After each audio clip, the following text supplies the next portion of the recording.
Hello, everyone, and welcome to the 7th episode of our gaming news podcast, the PackCast. Our host, as always, our cool trainer, Camillo, the Janebo, Dan from the Tea Lounge, and myself, Phil Fantastic. Together, just like the Power Rangers, we are the Game Pack. All right, so this is sort of like the second part of our E3 2019 News Extravaganza episode. It's still the 7th episode, but it's kind of like part 2 to episode 6. So this time we're going to be covering major news stories and some of our favorites from Square Enix and Nintendo, as well as some of the fan responses that have come out in the following days since some of those announcements. First up, Square Enix. The first game that I want to talk about is Final Fantasy VII Remake. It's still episodic, but the first episode is coming on 2 discs on March 3rd, 2020. Now, is this full price, $60 for episode 1? I believe so. Yeah, because it's 2 discs. That's crazy. Mm-hmm. And I want to know how much. It seemed like they said they were adding content. They were like making that first hub world like larger and like more expansive. Yeah. So I think this length of the game is coming from like the PS1 game itself is so big, and translating that length of a game into like today's quality, I guess it just takes up a lot of discs. Yeah, I'd imagine so. So I'm just gonna throw it right to you, Camilla, because you're a big Final Fantasy VII fan. So why don't you talk a little bit about why you're excited for it and all that jazz? Yeah, so I'm super excited for the Final Fantasy VII Remake. I've actually never played through like a Final Fantasy VII game. I am a huge Kingdom Hearts fan, so I've been like dying for like a moment to like really get into Final Fantasy. And the director for Final Fantasy VII Remake is the director for Kingdom Hearts, and the combat is supposed to be really similar to Kingdom Hearts, like as we saw in the the combat demo. Looks great. It's definitely a departure from the original. It's not just turn-based. It's not turn-based. With like amazing graphics. It's hack like and slash, cool, button mashing. Yeah. I thought they said it was turn-based too, though. It was like there's like an option to like cast your spells a different way. It's not turn-based. They also showed off this like, I forget what they called it, but it was like a slow-mo, like kind of like how like in Breath of the Wild where you do like the slow motion movements. Yeah, like he goes slow motion, and there's like this menu that pops up. You can do a bunch of these attacks. That was really cool. Yeah, so we got a trailer for the game the night before the press conference that was during the Final Fantasy concert series they were doing, and then we got a extended trailer during the event, and they revealed Tifa to us, and oh my gosh, the crowd reception went wild for it. It was crazy. I think, didn't somebody scream out, "Show us Tifa"? Yeah. And then Nomura was like, "Oh, maybe in a little bit. Maybe later." That was really funny. Yeah. I don't know. It was just cool to like see her on screen, and then you hear all the fans like screeching for her. Yeah. Just just so much build up. Yeah. A lot of fanboys out there loving Tifa. I don't know.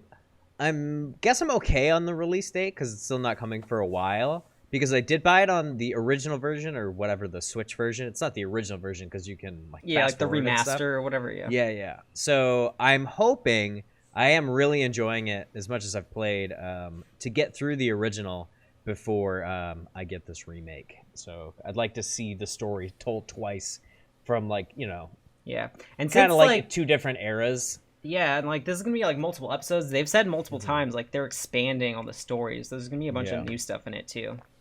That's crazy.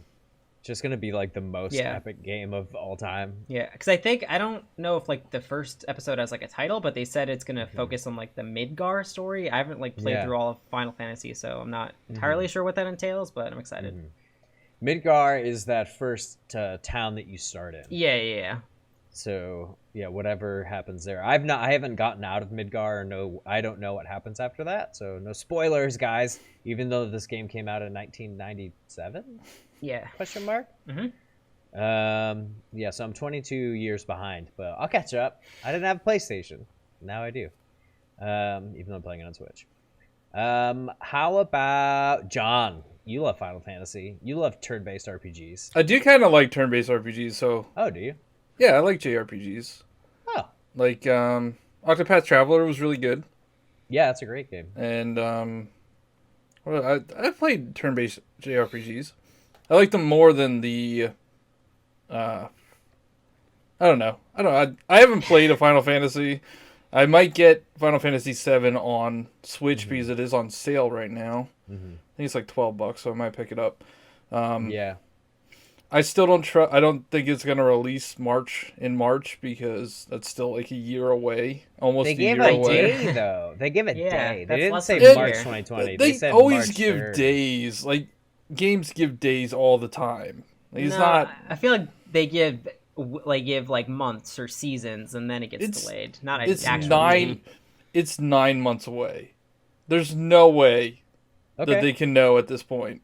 Would you like to make a wager? Make a wager? I will make a wager right now. Make a game pack wager.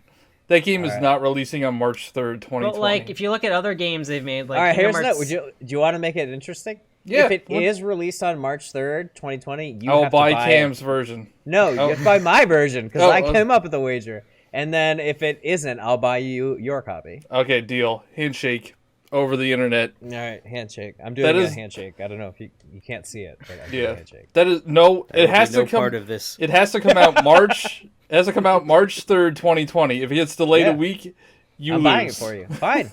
I'm okay with that.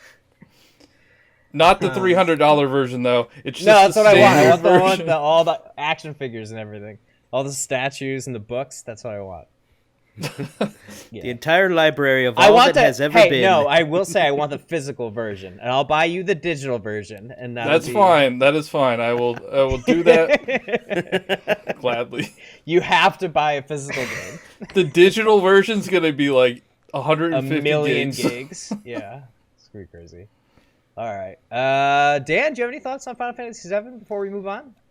I remember in high school it was like hugely popular, but I never played it, and I have no interest in turn-based battle. I think. Yeah, I mean, I'll stop really it there before I offend everyone that loves those types of things. They're really not for everybody. For a lot of people, like this game is like their Super Mario 64. Yeah, or their Ocarina of Time. It's very. I can appreciate the appeal. I just couldn't get into that type of game play. It's very cathartic. Like it feels like you just could sit back and not think about it too much and just like be like, oh. I really love it because it came out in around the same time as Super Mario RPG.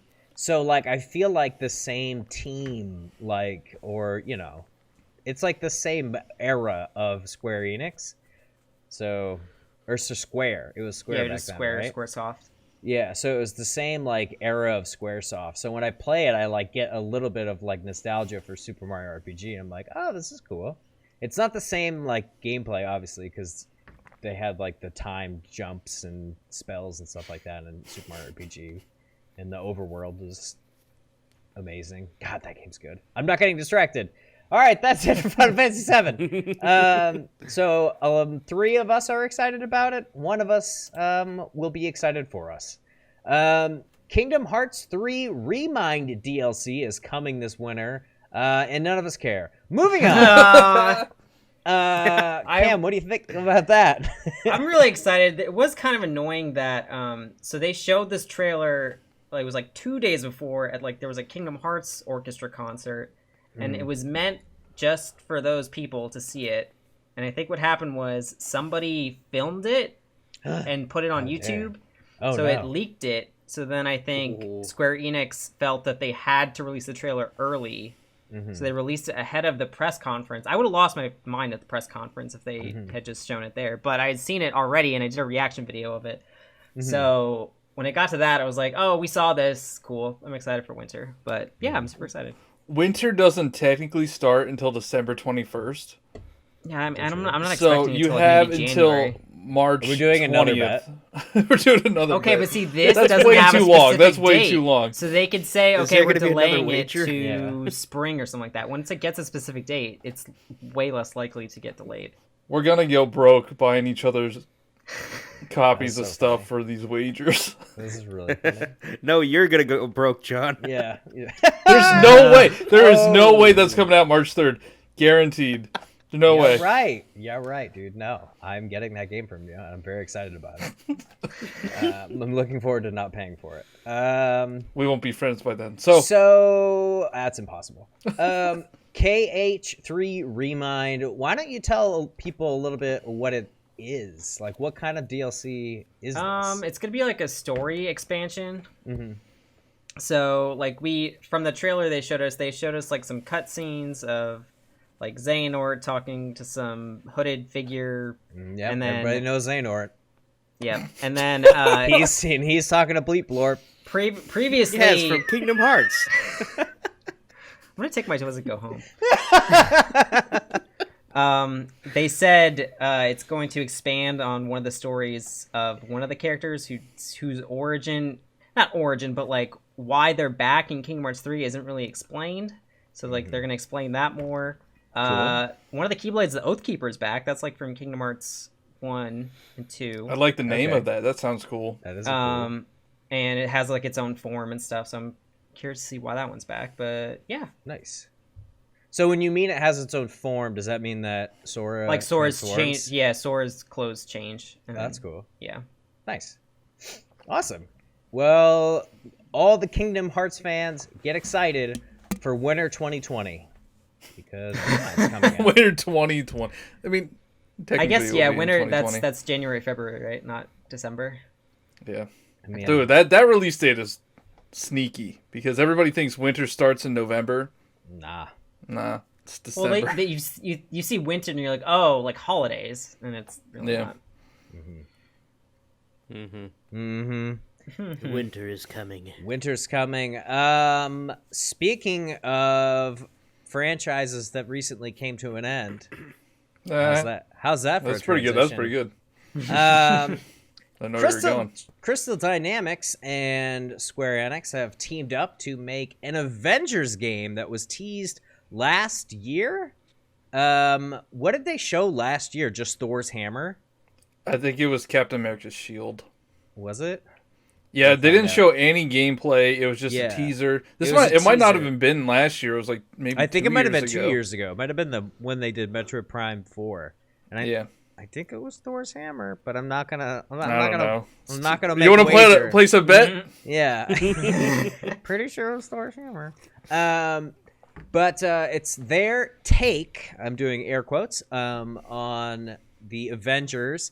The playable Avengers at launch are Captain America, the Hulk, Black Widow, Thor, and Iron Man. It's all the original Avengers from the MCU. That's correct. And if you stuck around to the end of the presentation, they also revealed Ant-Man, played by Hank Pym.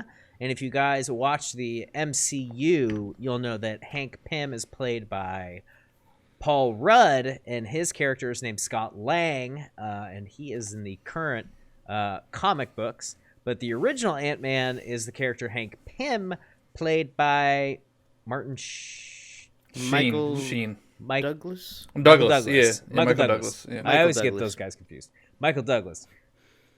So it's the original Ant-Man, Hank Pym, is going to be in this game. And they said some really cool news is that there's going to be it's like open world-ish, but like it's like areas like you can go to. Like you'll load a zone, and like that zone is open world, but like it's not like a connected world that you can just like free roam in.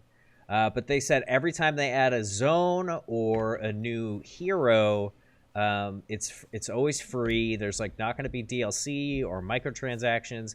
You buy the game once and you get all the content. And it said that it was going to be, they're going to dole out content for like years to come, which is like pretty exciting news.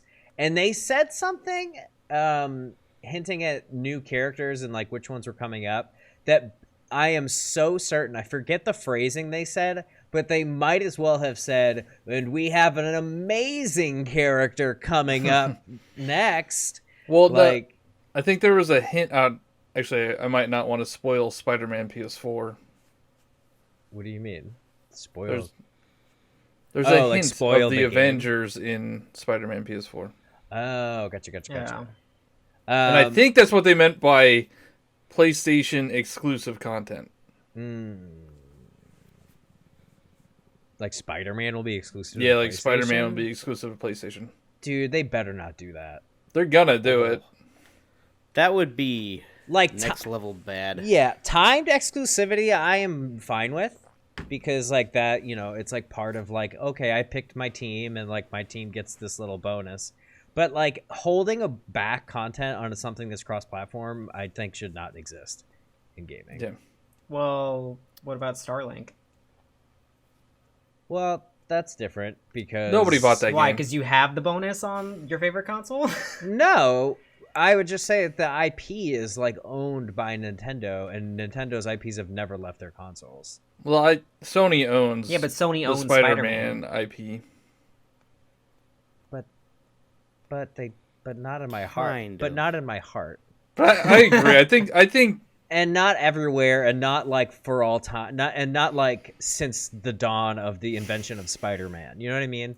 Like, but that's kind of like saying, "Oh, I bought this from you," but you're saying, "Oh, but I owned that previously, so I still own it." No. Yeah. That's like saying Spider-Man should be bigger than, like, the idea of Spider-Man is bigger than a Sony contract. That's what I'm saying. You're grasping at straws right now. I'm saying that Spider-Man is in the Marvel's Ultimate Alliance game, though. Yeah. So I don't understand this whole deal with Marvel and Spider-Man. And also, Spider-Man's in the Fantastic MCU. Four. He's in the Yeah, but they had to buy the rights from Sony. Yeah, but do they own them now? I think to use him in the MCU they can, but like. Well, I think that was like co-produced thing. I think Sony has. You think ties Sony's making into some money off of that? I think so. I mean, are the gaming rights linked to the film rights? Yeah, Sony owns Spider-Man IP. It gets really complicated. It goes back to like before when Marvel was like on its last leg before Disney bought them up, and they were like licensing out all of their different IPs just to stay afloat before finally Disney took over. And now all these companies are like, oh, dang, we have to like keep producing stuff to keep our hold on the license. Yeah, otherwise it goes back to Disney. That's why all the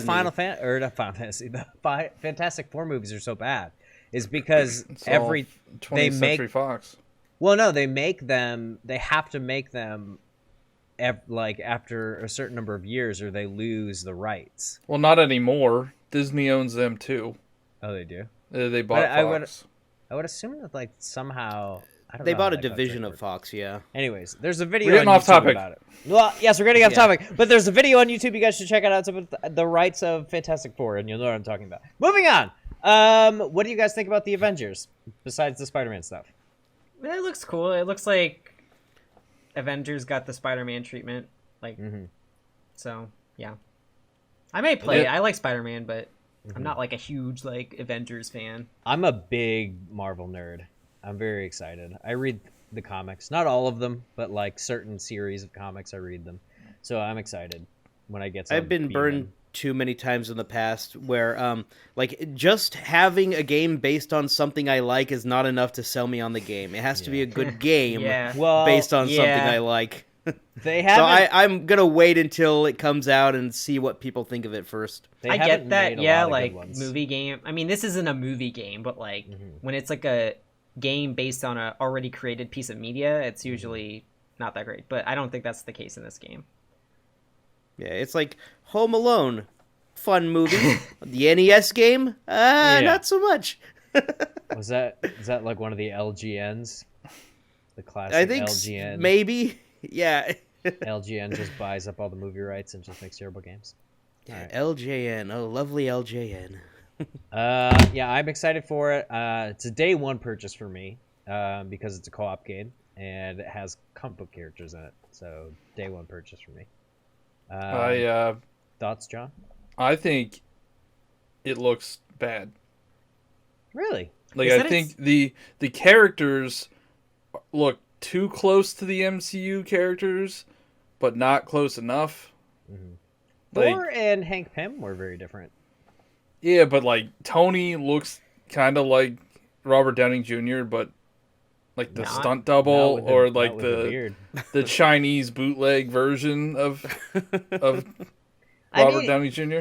But they're still gonna make it's the character based on it's based on something, so they gotta make it look like the thing it's based on. But I was reading some previews of people got to see behind closed doors gameplay demo, and they said it looks just like one of those old movie games, and it's just like the commentary's terrible and really cheesy, the gameplay's boring, and so that's what worries me the most, and I don't know.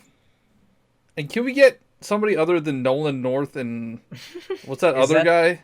Is that the Uncharted guy? Yeah, it's the Uncharted guy, and then Travis Baker is in every game. Dude,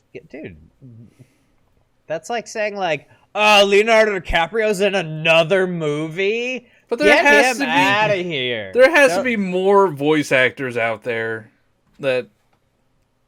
Yeah, but it's a AAA massive game. That why wouldn't they get the biggest star? Because Tony Stark just sounds like Nathan Drake. So now you get a bootleg Robert Downey Jr. that sounds like Nathan Drake. I don't know. So would you rather have a nobody do it? Yes, I would. All right, John. I'll pitch you for the next one. Final thoughts, anybody? I'm gonna buy it. It would have been way too expensive I'm not to hire. Sold on it, but I'll probably pick it up if it's on sale. Yeah, it would have been way too expensive to hire all of the original actors to play all the original roles. Also, I don't think they wanted to do that. I don't think they wanted to make a movie game. I think they wanted to do then make it look like something completely different. They look way too close. It's kind of like Spider-Man for PS4. It was clearly not Tom Holland as Spider-Man, but it was clearly very much linked to that environment and world still, nonetheless. I didn't like that New York City looked like New York City because I've been to New York City and I'm like, I've seen this before. That's dumb. That's my art. Why would you make a game? I know what they're doing. The humans looked way too much like humans, and they looked way too much like their MCU counterparts, and they didn't. But I think it would be kind of if they looked completely different. I feel Bruce Banner also Bruce most Banner people just did know it. them as those people. But the Marvel actors, Bruce Banner was skinny. But look at Marvel Ultimate Alliance 3. Look at Marvel Ultimate Alliance 3. Those do not look anything like the MCU counterparts. It's cartoony, right? Yeah, then they could have done that. Not make it. Yeah, those are pulled straight from the comics. They look exactly like what they look like in the comics right now. Exactly. Yeah, but I don't think this Avengers game is going for the cartoony look. It's I don't know. I just think it looks like a bootleg version of the Avengers. To be determined. Let's move on. We talked about Final Fantasy VII earlier. Let's get back and talk about a couple more Final Fantasy games. We got Final Fantasy VIII getting a remaster. Oh my gosh, yes. I'm so excited. Camilla's excited. I thought you never played Final Fantasy, though. But that doesn't mean I don't want to get into I want to get into it. Yeah. So this game, game has never been remastered. It's been stuck on the the original PlayStation forever. It's not even on Steam? It might have been ported to the PS3 or something, but I'm not. I don't think so, actually. Because they did a lot of mobile versions. I feel like I looked at the wiki page not that long ago, and it said only PlayStation on it. Interesting. Well, that'll be cool if it's been. Games that have been trapped and now being re-released. It's pretty cool. I don't know anything about the 8 storyline. I liked the aesthetic of 8 didn't really grab me. I've played 9 a couple times. Not obviously I never get far in those games. But the aesthetic and the cutscenes and everything in 9 are so cool. Okay, so the main reason why I'm excited for 7, I keep saying I'm excited for 7 and 8, but even though I've never played Final Fantasy, most of the Kingdom Hearts Final Fantasy characters come from 7 and 8, like Cloud and Tifa and Aerith, and then in 8, Squall, Yuffie. So yeah, so like I know all these characters already, and I just haven't played their original games. Sorry, I don't know why I'm being a hater. Yeah, that'll be cool. I need to beat one of them. John, not excited? I don't know. They showed a lot of RPGs. Like they all get mixed up. It's Square Enix. That's like their jam. Yeah, that's their thing. That's like all they do. Oh, it's just a lot. They're like anime RPG number 1, anime RPG number 2. They're all not anime. Most of them are. Speaking of not being very anime and a little bit more chibi, Final Fantasy Crystal Chronicles Remastered Edition is coming this winter to more than just Nintendo Switch, which I did not realize. It was originally a GameCube exclusive, and it's going to come to PlayStation 4 and Switch, and I don't know about Xbox. I think it's coming to mobile, too. Oh, interesting. Wonder if that would be even fun to play. But I actually played this game. I did too. I played it back in the day. It was fun because it was a game that I could sit down and play with my brother. We could play with 2 GameCube controllers. It was weird, didn't you? Weren't you in like a circle, and then you could only attack enemies in the circle? It's a very different style of Final Fantasy game. That's wasn't for sure. there? One it's dungeon based. Wasn't there one on Wii too, like a Crystal Chronicles game? Oh, maybe. I don't remember off the top of my head. But yeah, as far as I know, Crystal Chronicles has never been put anywhere else besides the GameCube. But it could have had a sequel, potentially. Are you guys excited for this one? Not so much. I'm $40 excited for this game. I'm not $60. I think it is only $40. So. Oh, really? Yeah. Well, so you're buying it. Yep. So I guess I'm buying it. Don't make me play that excited. Ooh, wow. For this game. Yeah. We can say that about like every game on this list. Don't make me play that. Square Enix. Not me. For Dan. Oh. I mean, for the most part, there are some things I wouldn't mind trying eventually if it comes to that. But yeah, I mean, I like what I like. Yeah, exactly. You are entitled to that. So that's Final Fantasy Crystal Chronicles. It's a weird, like, kind of like dungeon mission-based thing. I feel like you accept a quest, and then you go do a little dungeon, and then you kill a boss, and then you go back and you like collect stuff while you're doing it. It's like a fun little romp. But the art's chibi, and I actually think that it's aged okay. There's like a lot of games from the GameCube I feel like have aged well. They like really figured out how to make like cool art style on the GameCube. Yeah, bring Beautiful Joe back. Yeah, Beautiful Joe. I played the Metroid Prime trilogy recently on the Wii, and like that looks fine. If they literally just up-resed it and put it in 1080, a lot of like GameCube and Wii games, if like it was just at a higher resolution, they would look great. It's interesting. They really nailed it.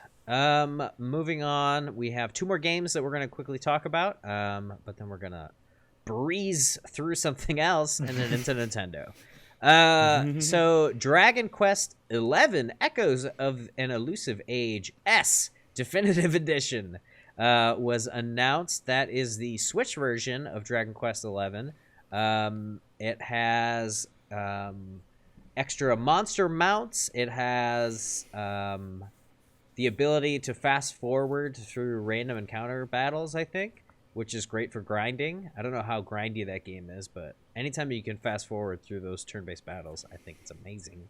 Dragon Quest XI is supposed to be an extremely great game, and it's cool to have a really epic RPG like that coming to the Switch. So I'm excited for when that inevitably becomes $20 in 2 years, and I'll buy it then. What do you guys think about Dragon Quest XI? I'm not really a big fan of Dragon Quest, so I'm probably gonna pass on this. I like the art style of this one. Like, it looks like it would be pretty good on the Switch. I don't like the main protagonist's haircut. It's just weird. Yeah. Hey, I'm right there with you. I'm not gonna laugh. I'm not gonna laugh. I agree with you. It looks like a weird. bowl cut. He looks it's like from the 90s. It's like Trunks from Dragon Ball Z. Oh yeah, it looks exactly like Trunks. It's like a little bit longer. It's like a little bit with a little bit less volume. He also it's purple too. Like it's purple. It's like but his is like deep purple. This is a little bit more gray. And I wouldn't say lavender. I'm sure we'll have more to say about this guy a little bit later. Wink. Yeah. Well, we'll talk about a hero in a moment. Is that his name? Like, I think his name is Hero because let's talk about it later. Okay. I don't think it is Hero. I think his name is Luminary. Like, he is the Luminary. Is this thing, and then I'm not sure that they give you a name. I think you can just name him, like Frank or Denise or Leslie. There you go. That's a good one. That's a character that I use a lot. That's the thing whenever Cam gets a Pokemon on stream. Leslie, name it Leslie. I've got a couple. I got a couple Leslies in his Pokemon games. All right. So that's Dragon Quest XI. It's a good game. People are excited about it for good reason. It's a very highly rated game. It's a very beautiful game. The music in that game is great. But it's, not for everybody. Cam doesn't like it. I don't know why, but... Hair. It's because of the hair. The hair, you can't get past it. He just can't get past the haircut. That's fair.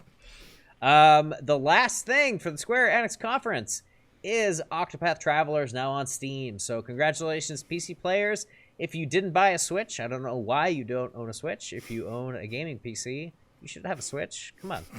If you're that serious about gaming, don't you want a game on the go? Buy a Switch. I feel like a lot of people say, like, oh, if you have like a PC and a Switch, like, you got your bases covered. Like, you pretty much play do. much. Yeah. You're missing out on Nathan Drake. So that's cool. That's just a cool announcement. There's not much to say. If you don't have a Switch, buy it. It's a good stuff. It's a good game. It has great graphics, great music, and a pretty cool battle system.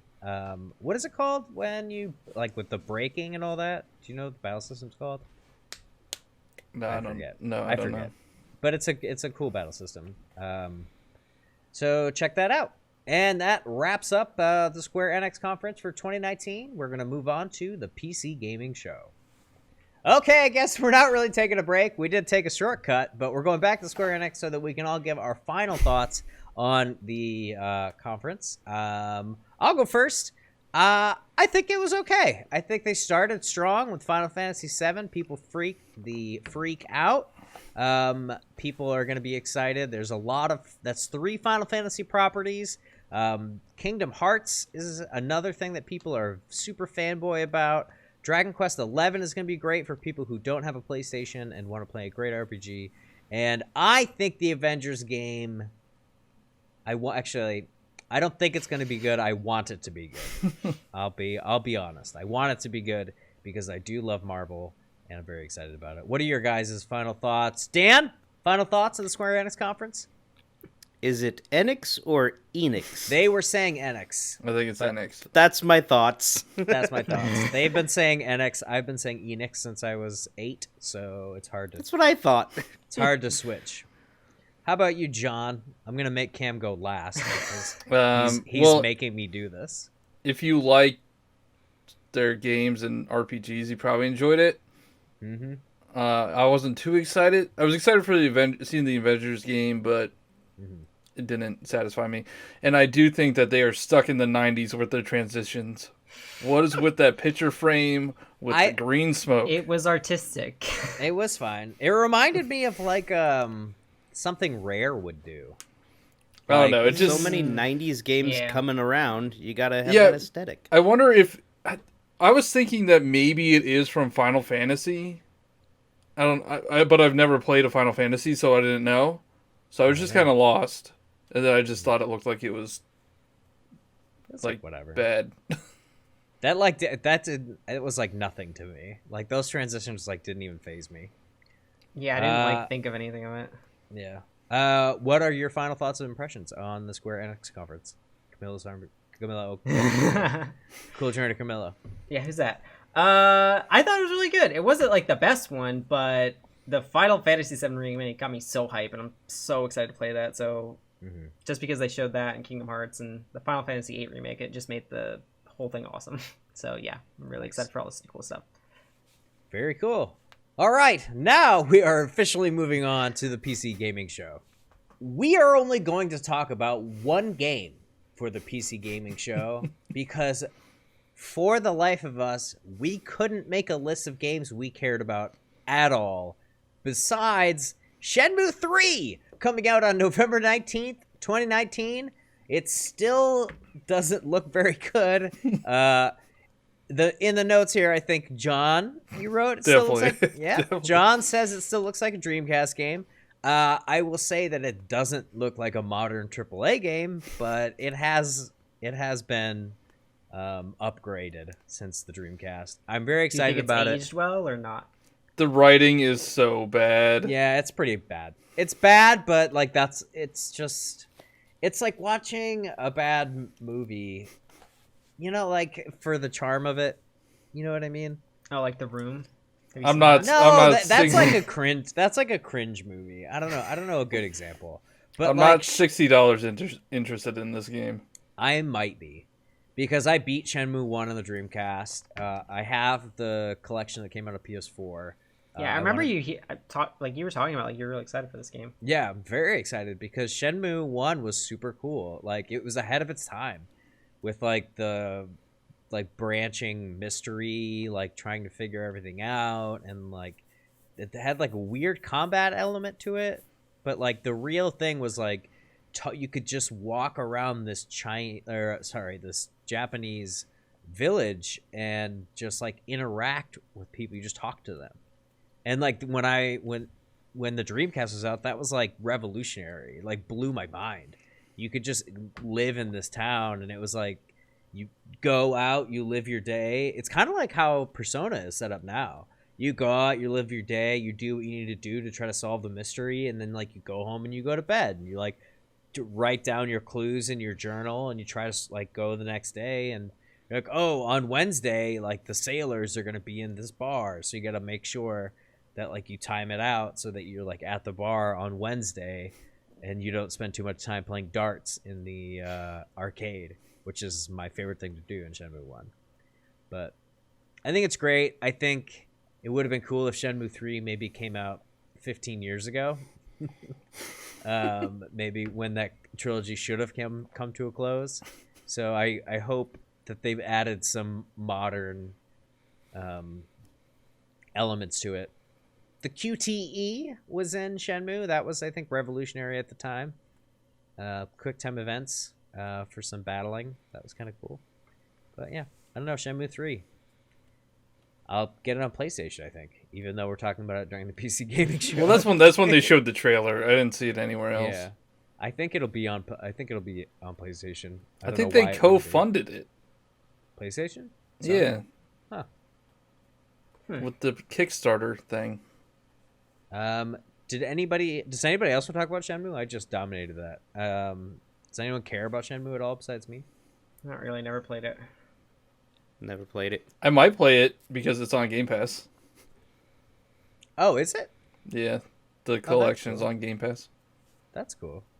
Yeah, guys, I would check it out. I would at least try it and just know when you're playing it that it is a port of a Dreamcast game. It's not a remaster of a Dreamcast game. Like, keep that in mind. Otherwise, you'll be like, what am I playing? It is legitimately a Dreamcast game that you're playing in modern day. So, Dreamcast is old. Yeah, so that's the PC Gaming Show, I guess. Do you guys what were your thoughts on the PC Gaming Show overall? That it was lackluster and that it was weird. It was 2 hours of nothing. Is Dreamcast like graphics wise, is that comparable to PS2, or is it like in between like PS2, PS1. I think it was in between PS2 and PS1. I don't think so. I think it came out in 1999. Well, not like date wise, but like what the graphics look like. Is it like it was PS2? Yeah, graphics were pretty good from what I remember. They were good. Yeah. Everyone I knew who had one, the few people, seemed to really be blown away by it. Yeah, at the it time. was great. Like the Shenmue scene in Sonic Adventure, like that was awesome. Like that looked good. It looked good, but it didn't play good. Oh, we'll find out. I'll make the announcement real quick. I'm currently working on another video. That's what they're called. For the Game Pack. And it is for our new series called Does It Hold Up? And it is going to be about Sonic Adventure 1 and 2. So make sure to stay tuned. That will be coming very soon. PC Gaming Show? Anybody? I'm plugging the channel now for no reason. It was a whole lot of nothing. It was 2 hours of nothing. Oh yeah, the presenters were so weird. And like the one other, like the female presenter kept doing weird accents. It was. Well, I think she was British. No, but she was doing. She was like playing characters, and they did a spooky game. She was like,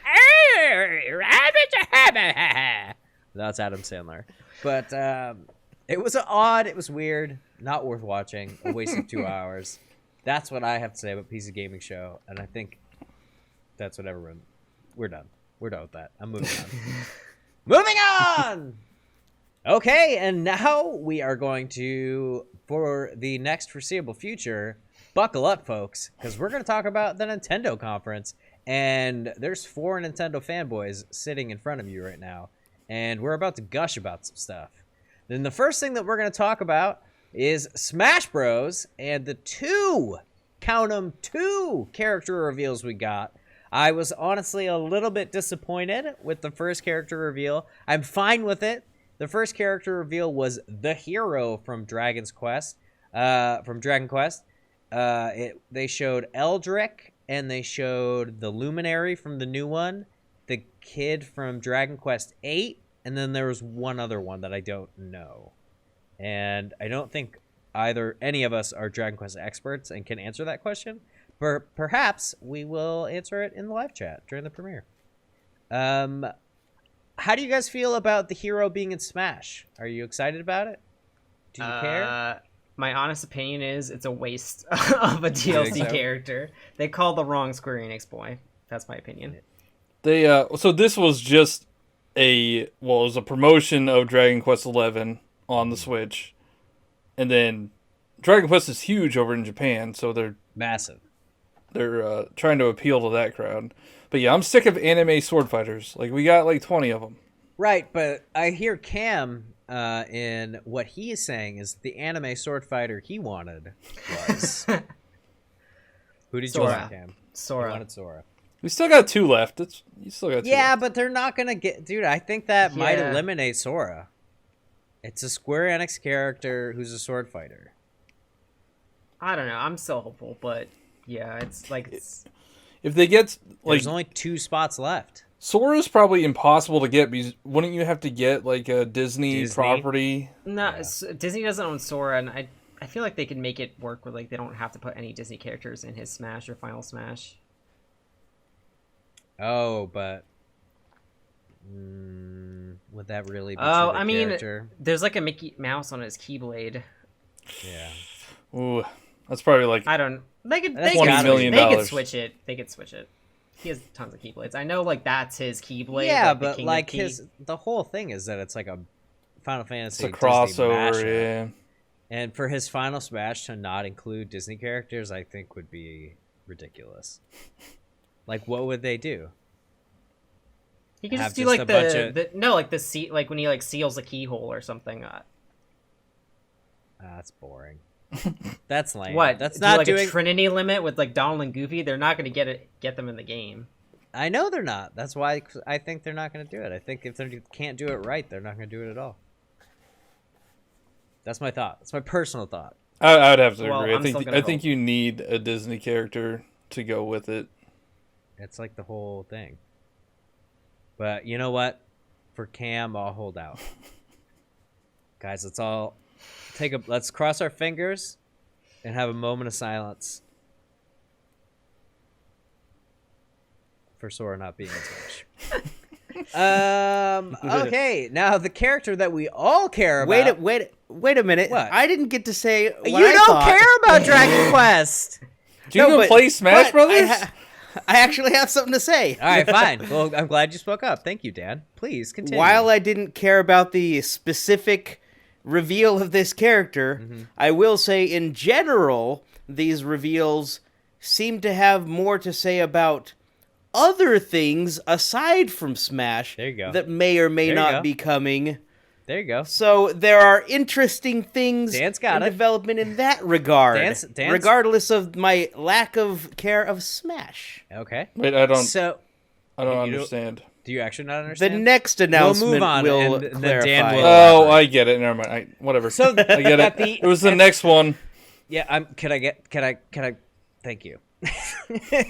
All right, so the next announcement for a character in Smash came at the very end of the conference, right before the other huge announcement, and that it was Banjo-Kazooie. Banjo-Kazooie is in Smash. It's one of the ones that when we've done our predictions and we've made our videos, it's the one I've said a million times. Yeah, So I knew it. I was like, I want it, I need it. It's got to happen. It was one of the most requested characters by the fan base overall, and I'm so happy. If you guys watched my reaction video, I know a lot of you guys who watch the podcast did watch it, and thank you very much for watching it. I lost it. I screamed. I was like, Banjo! I was so happy. I hope he's good. I hope his when I go to play him, he's just not just getting trounced by. He looks really fun to play. He looks really fun to play. Yeah, they look really fun to play. Yeah. Well, I don't know. He kind of smacks Kazooie. Kazooie's there. Kazooie. I know, but he kind of just uses Kazooie as a weapon. Yeah, it's kind of messed up. Yeah. As per usual. The final Smash was cool. It was the end of Banjo-Kazooie. Did you guys notice that? When you kill Grantilda, she Spoilers, makes this dude. big... This game I've never is played. so old. Yeah. I've never played Banjo-Kazooie. But it's Okay. gonna come to the Switch now. Let Dan say it. He built it up. Okay, well, I'm really excited for a Duck Hunt coming to Smash. I think that's going to be really exciting. Yeah. And there likely will be a Duck Hunt new game, probably, because of this announcement. That would be awesome. I would love a new Duck Hunt. That'd be cool. I want a Zapper. I almost just said something. I'll tell you guys after this. There stream. was It a has to do with the Nintendo Zapper. not announcement, but there was a placeholder title of a game on Amazon Germany, I think, and it said Banjo-Kazooie for Switch. So a new game. But they're probably doing it for clout. I don't think it's gonna be a new game. I think it's gonna be the Xbox 360 version Or the rare. I hope it's rare replay. Because that has the entirety of Rare just Replay. just everything. Yeah, because that has That'd be both interesting. Banjo Kazooie 1 and and Banjo-Tooie, and It's it got has nuts and bolts. So yeah, just bring it all over. I will say the model looks really good. Oh yeah, it does. does. Yeah, it totally does. Yeah. They brought him into They the modern backspaced age that really well. butt nuts and bolts model. Yeah. I would honestly be down for giving the franchise a try if it did come to Switch. It's I think you would like I'd it. say. It's a collectathon. collectathon. Yeah. Yeah, sounds like it might be right up my alley. The game sounds and plays a lot like Donkey Kong 64. It's from the same people. Except good. It's from the same Yeah, people, but bro. see, I haven't played The it in a long tower time, and I was climb. watching some game footage, and I'm like, wow, all this music sounds Banjo- exactly the same from. Okay, so Donkey I'm Kong 64. one of the. I don't know if you guys know this, but my logo is literally an homage to Donkey Kong. What? I don't know if you guys know this. So I don't know if I have to tell you that I'm one of the biggest Donkey Kong fans around. I have played Donkey Kong 64. I have played Banjo-Kazooie and Banjo-Tooie. I'm not saying they played the same. I say I get the same vibe from them. Yeah, well, they're made. They're by made the from the same people. same Yeah. That's studio. why. But I remember seeing you, Phil, climb a specific tower in one of these games. Which one? It's probably Donkey Kong 64. Donkey Kong, I believe. And I was having a hard time. That's Wait, so when did you play Banjo-Kazooie? Because I remember you said you didn't have a Nintendo 64 growing up. I played it when it came out on the Xbox Arcade. Yeah, on 360. On 360. I bought both of them. And it was amazing. Oh man, now I just want to play it again because I have it on Xbox. It's so good. It holds up. It holds up so well. It's still a really great game. So if they put it on Switch like that, I would easily buy it. I think a lot of people would. I don't know why they wouldn't at this point. At least port the N64 versions or something. They gotta port the 361 though, because you got like the full camera control. It's it's a lot better. And it's in 16:9. They wouldn't port the N64 version. They up-resed it. It's in 16:9. I feel like they would just port the rare. But you would think that they would have announced it right after they revealed Banjo-Kazooie in Smash. They showed Dragon Quest XI right after the hero. Yeah, but Dragon Quest is coming in summer, and Banjo's not launching until winter. I mean, Joker's in Smash. We have nothing from Persona. Did you have Persona 5 Scramble? That's not even out. They show yet. Animal You Crossing just said it, right they after Isabelle. No, they should have showed it. They announced. Did they? Persona 5 Scramble. Not when Joker was announced. But it would have been a perfect time to announce it. It's at E3. The most eyes are on it. Yeah, but you're just saying they should have announced it when with Persona they didn't announce it. It was later. So like that's the precedent. Like Persona 5 Scramble is dumb anyway. I don't just the articulate takedown of games. That's dumb. It's one of those, Warriors games. Like, no. Is it? Yeah, it's a Musu game. Oh yeah, that's right. I knew that actually. But I'm just saying, if they were going to announce it, it would have been the perfect time to announce it. They should let the hype build, and then yeah. The hype was at the peak right then. You know what the hype is going to be peak as when the character comes out and they get to be him, and then we have to take 6 hours to try to download it, and then they're like, "I want to be him more." That's old news. That's old news, Dan. This is the first story that we're talking about. I know. Speaking of, I feel like lots to go over. We all got our 2 cents in. Yeah? Yeah. Moving on. Yep. Luigi's Mansion 3. Luigi's Mansion 3. It looks great. My question is that do you think it's going to be mission based? Because it looked like he was at EGAD's little command center. I heard that it's like room based. So you go into a room and clear out the room, and then like you go to the next room. Like, I don't think there's missions. I think they're going back to like the mansion. Going back to like, the first you do one. The mansion. Yeah, like you're just in the mansion. I don't think it's quest space. I saw that you get the poltergust thing in a car again, just like in the second game. That was in the trailer. I was like, oh, interesting. That's a little callback. Did you watch the Treehouse? I did not. So they showed off, like, you know how each game, like, he has, like, what was it called? Like, the Game Boo Horror or something? Oh, what is it now? It's the Virtual Boo. It's based on the Virtual Boy. Oh, interesting. Yeah. That's the V. They're gonna have a VR mode. Oh. VR on the Switch, the ideal way to play in 3D. It's so bad. I don't know. The hotel looks cool. It's a haunted hotel. That's cool. Mm-hmm. That's a really cool concept. Like it's something that's been in horror movies before, and it's cool that Luigi's Mansion's tackling it. The style of Luigi's Mansion is very cool. I really like the way they make the ghosts, and it reminds me of Casper. Yeah, Casper bit. The Friendly Ghost. I can see that aesthetic. They get you plungers, cool. I saw. Yeah, that was cool. The shield. They get the shields away. Yeah, a little extra puzzle-solving element. And then I started off by saying Gooigi, and Gooigi, which is another puzzle-solving element where you have to... I don't know, is it ectoplasm? You're basically a green ectoplasm-y Luigi that can be controlled by a second player, which I think is really cool. And I hope it's not limited to just certain areas that require Luigi. It'd be cool if you could just co-op the whole game. And I don't know if Luigi... Has anybody played Luigi's Mansion on 3DS? Like the first one. Port? The remake. No. No, I played the first... I was thinking about it. I think it's on sale as part of like this. Because I think they introduced Luigi as a co-op option there. I don't think they called it Luigi, but yeah, like you could do that whole game co-op, and it was like a goo version of Luigi. Oh, interesting. Is this going to be compatible with Rob the Robot?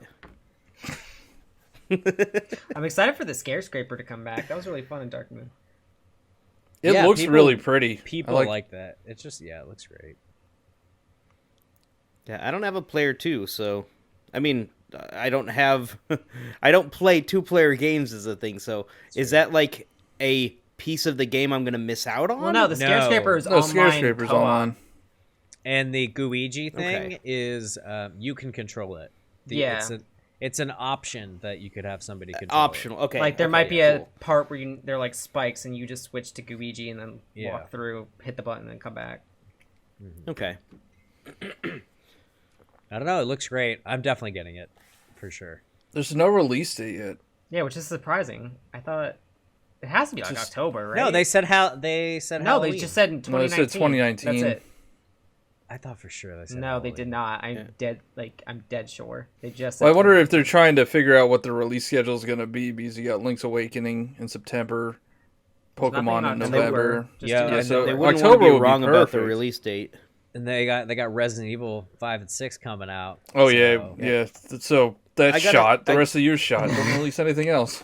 Yeah. I gotta say, they kind of dropped the ball with the announcement, though. They really should have brought the Switch to like a haunted mansion to announce it. Oh, is that a segue? Let's just get Resident Evil 5 and 6 out of the way.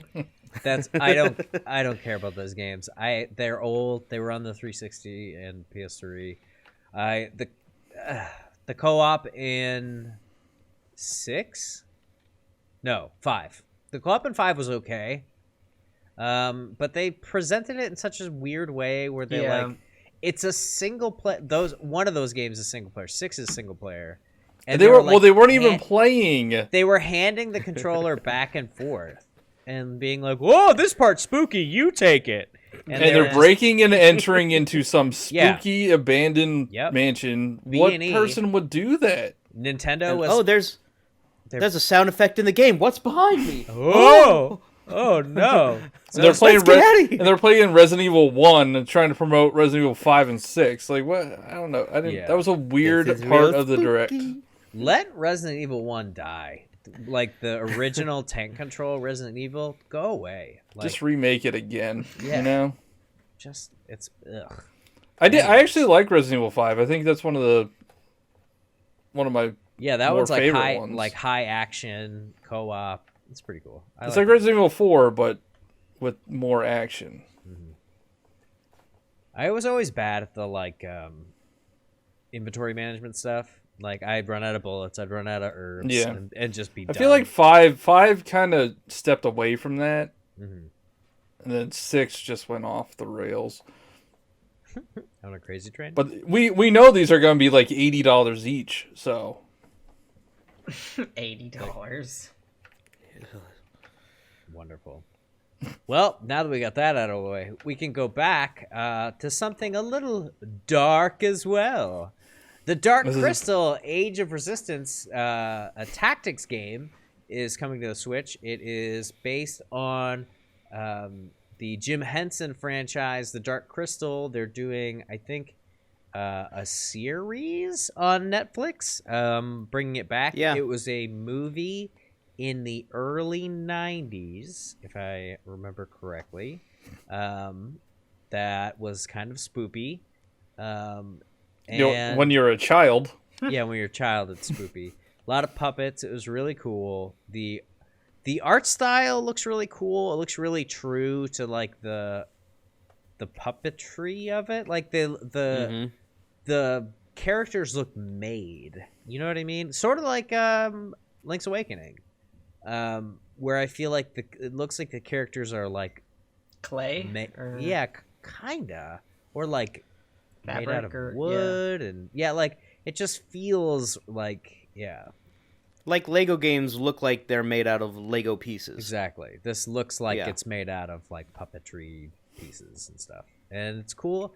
And I love Final Fantasy Tactics and what was that Rabbids game? Mario plus Rabbids was fun, but super hard. But I enjoy tactics games. I think they're fun, and I like that IP. So I'm gonna pick that game up. I was saying in my reaction that I'm probably the only one who like knows what this is and is excited for it. So, and I will jump in and say I have half of that. I knew what it was, but I'm not excited for it. Oh man. I couldn't get into the original movie, and the takeaway I got from the announcement was, whoa, Netflix is making a new series? Yeah. Yeah, and that's weird enough, but I don't want to play through it. It's just, yeah, I don't know. I'm going to get a lot of hate for this, but I didn't really care about the movie back in the day. Kind of the same with... I don't think a lot of people are going to similar to Labyrinth. Yeah, and I didn't care for that one either so much. I think you get more hate for that. Yeah, I probably will, but I mean, is what it is. Maybe I'll like watch it again. And I think you'll get more of what the heck is Dark Crystal and Labyrinth. Yeah. Oh yeah, maybe from our audience. They're not without their moments. I will say that. Yeah, David. Yeah, I love me some David Bowie though. All right, Cam or Dan, did you want to step in on Dark Crystal at all? Or well, I had none of that. I had no idea what it was, and I thought it was a Netflix game, so I was completely confused by this announcement. This was probably the only announcement I was like, WTF? But what is this? John, did you watch the movie when you were younger? I probably did. I don't remember it. I remember that weird witch lady though. Yeah, she was super creepy. I think she takes her eye out of her face or something. When I remember being really like, I'm too little for this. Really creepy. Jim Henson stuff can get creepy. That's a throwback. Like, it's so random. But it did have really good aesthetics and art style, I will say. So yeah, I'm excited for that. And I'll tell you guys how good it is. I'll do a first 15 of it when it comes out.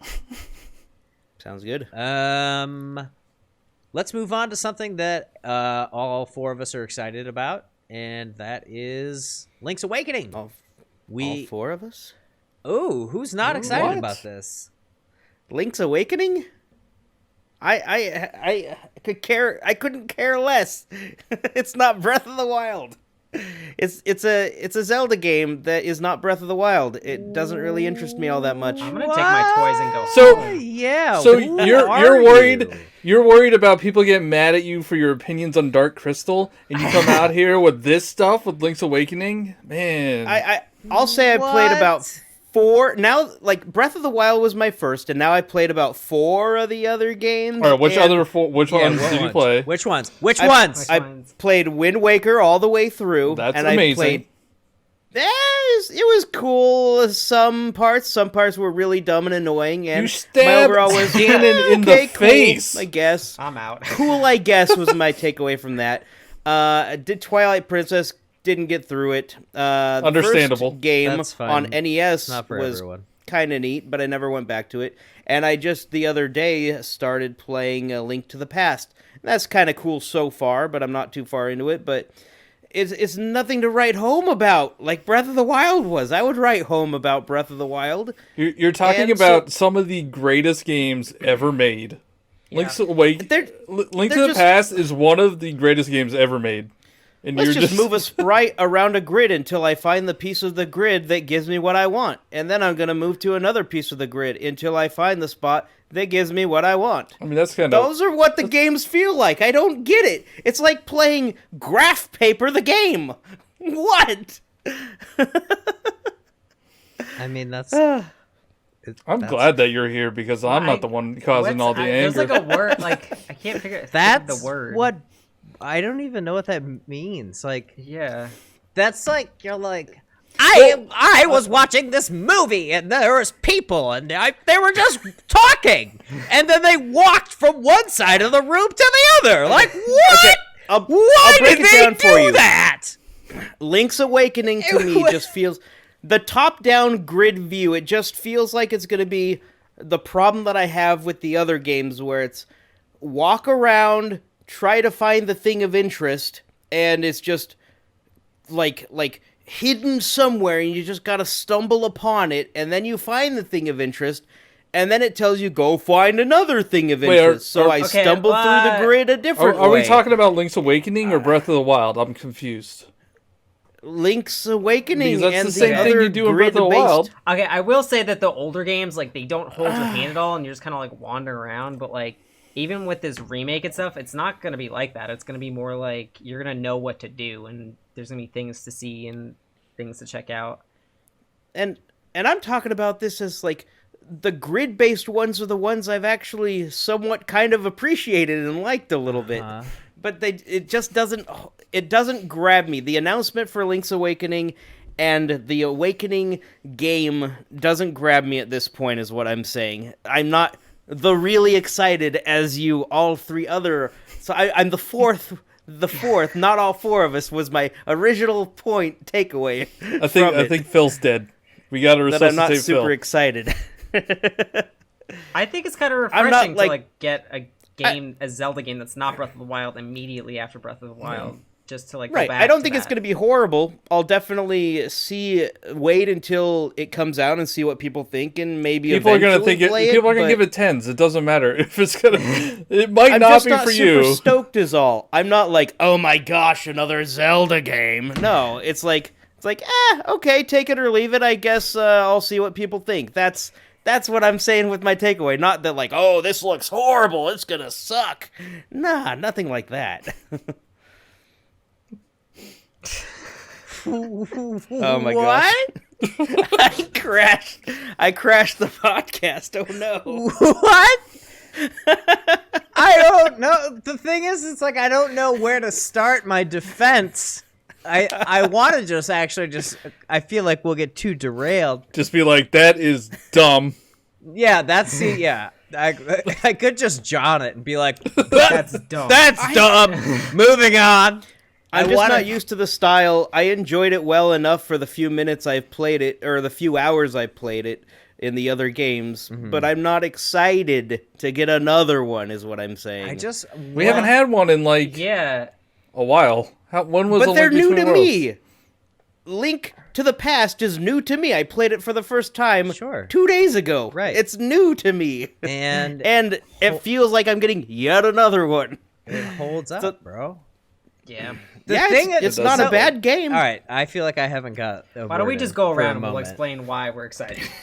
All right, so let me just explain why this type of game is good. And it's a game about exploration and stumbling into things. And, the whole reason that Shigeru Miyamoto even, invented it is because he wanted to recreate the experience of exploring the, forest of his, backyard and, finding things. So he wanted to make a world where you would walk around and explore and just take in the world and experience the fantasy environment and the art and the music, and don't be so worried that I haven't found this thing yet. I think speed running might be ruining you. It's okay to take a stroll through a game that has good art and good music and solve a puzzle or two. I don't know. I think I need to jump in for a second. So, to clarify a little bit, everything you're describing describes also Breath of the Wild, and I love Breath of the Wild, and I think for the reasons you're describing, the other older games like A Link to the Past are good and fun. My problem mainly is with the grid and the explore. It just feels like you're jumping a bean around a grid. It doesn't exude exploration to me so much as uncover the square. That's what I'm getting at. it's not the style I would choose for an exploration game in this day and age. Yeah, I get that it's a remake. Like, it's going for a certain look. It's supposed to look like a diorama or something like that, where it's everything's made of like clay and like the edges of like the view are like blurred and stuff, which I really like. I get you. They couldn't like allow you to slash in all 360 degrees instead of just 8 directions. Here's this 360 degree movement. If you hold the sword down, you could do it. I gotta say, this is the first time I've ever heard this take. Like just. I get it. But the thing is, like, I feel like you're approaching the game from like too technical and like game designery of a point of view, and not that the. Could be. It's not also so much. It's not. They're not developing this as like a brand new game. It's a reimagining. Right. They're actually said it's like this is what they imagined the game would look like if they had the technology to make it. Yeah, in they've 1993. shown art. And I and stuff. appreciate that for it, and it looks cool. It looks the things they're doing to it look cool. It just doesn't interest me too much. It's like turn-based action. That's not inherently bad. It just completely turns me off. Grid style exploration just completely turns me off for some reason. I need to the rest of the game could be cool. But like in the old games, it was like grid. Like you move around and then you move in, and then the camera would have to shift down. This will probably be more of like a camera that'll move where you're going. No, I think I think it's still squares. Screens. It is screens. Yeah, I think it's still screens. Yeah. Yeah. I mean, the grid-based movement and screens just I don't know. Well, no, he was. I saw a video where he was running and the camera was like following him though. I don't think. I thought I saw somewhere they go from like screen to screen. I haven't seen gameplay where the screen goes like and it like just completely moves over when he crosses something.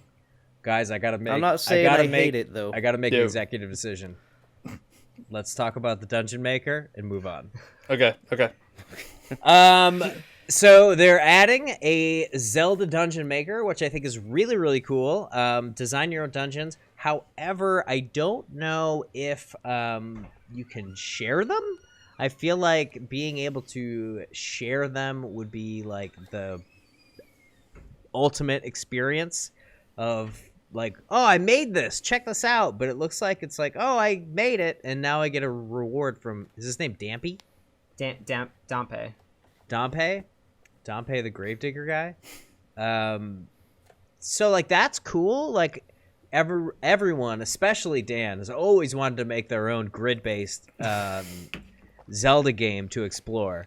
So I'm don't get me started with user-generated levels. Yeah. So all right. So what's good about this Dungeon Maker? Go for it. Is you can't just make a room all willy-nilly. It has to be something that you've already explored in another dungeon in the game. So it's kind of like a remix of the dungeons that you already explore. Oh, so they give you like a room that you've already found? Yeah, and they're like so types rooms, like ones with like 2 exits or 3 exits or 4 exits. Yeah, so it's not like here's a bunch of Zelda stuff. You throw it in yourself. Yeah, it's like a limited maker, but it's still cool. I think it's testing the waters for a Zelda Maker, or something like a Zelda Maker. Maybe. I don't know. I don't know if there's a market for it. I just think. Oh, there's a market for it. I think there's too many people who just don't want to explore grid-based. Yeah, that's true. Oh man, grid-based. Oh man. Based on our sample if only size, there was someone here who could voice that opinion for the masses. I might pick it up and I might really like it. I'm just not excited for it, is what I'm saying. I'm just not excited for it. You heard it here first. 25% of all Nintendo fans are not excited for Link's Awakening. Wow. Yep. If it didn't get remade, I wouldn't have missed it, is all that I'm saying. I don't think anybody would have, honestly. Link's Awakening is one of the greatest Zelda games. I think it's in my top 5. And I'm I should really like it then. I'm excited for it. Very excited for it. Except in my top 5 is also Link to the Past, so you might not be excited. Also, and Wind Waker, and Wind Waker so far, and Twilight Princess.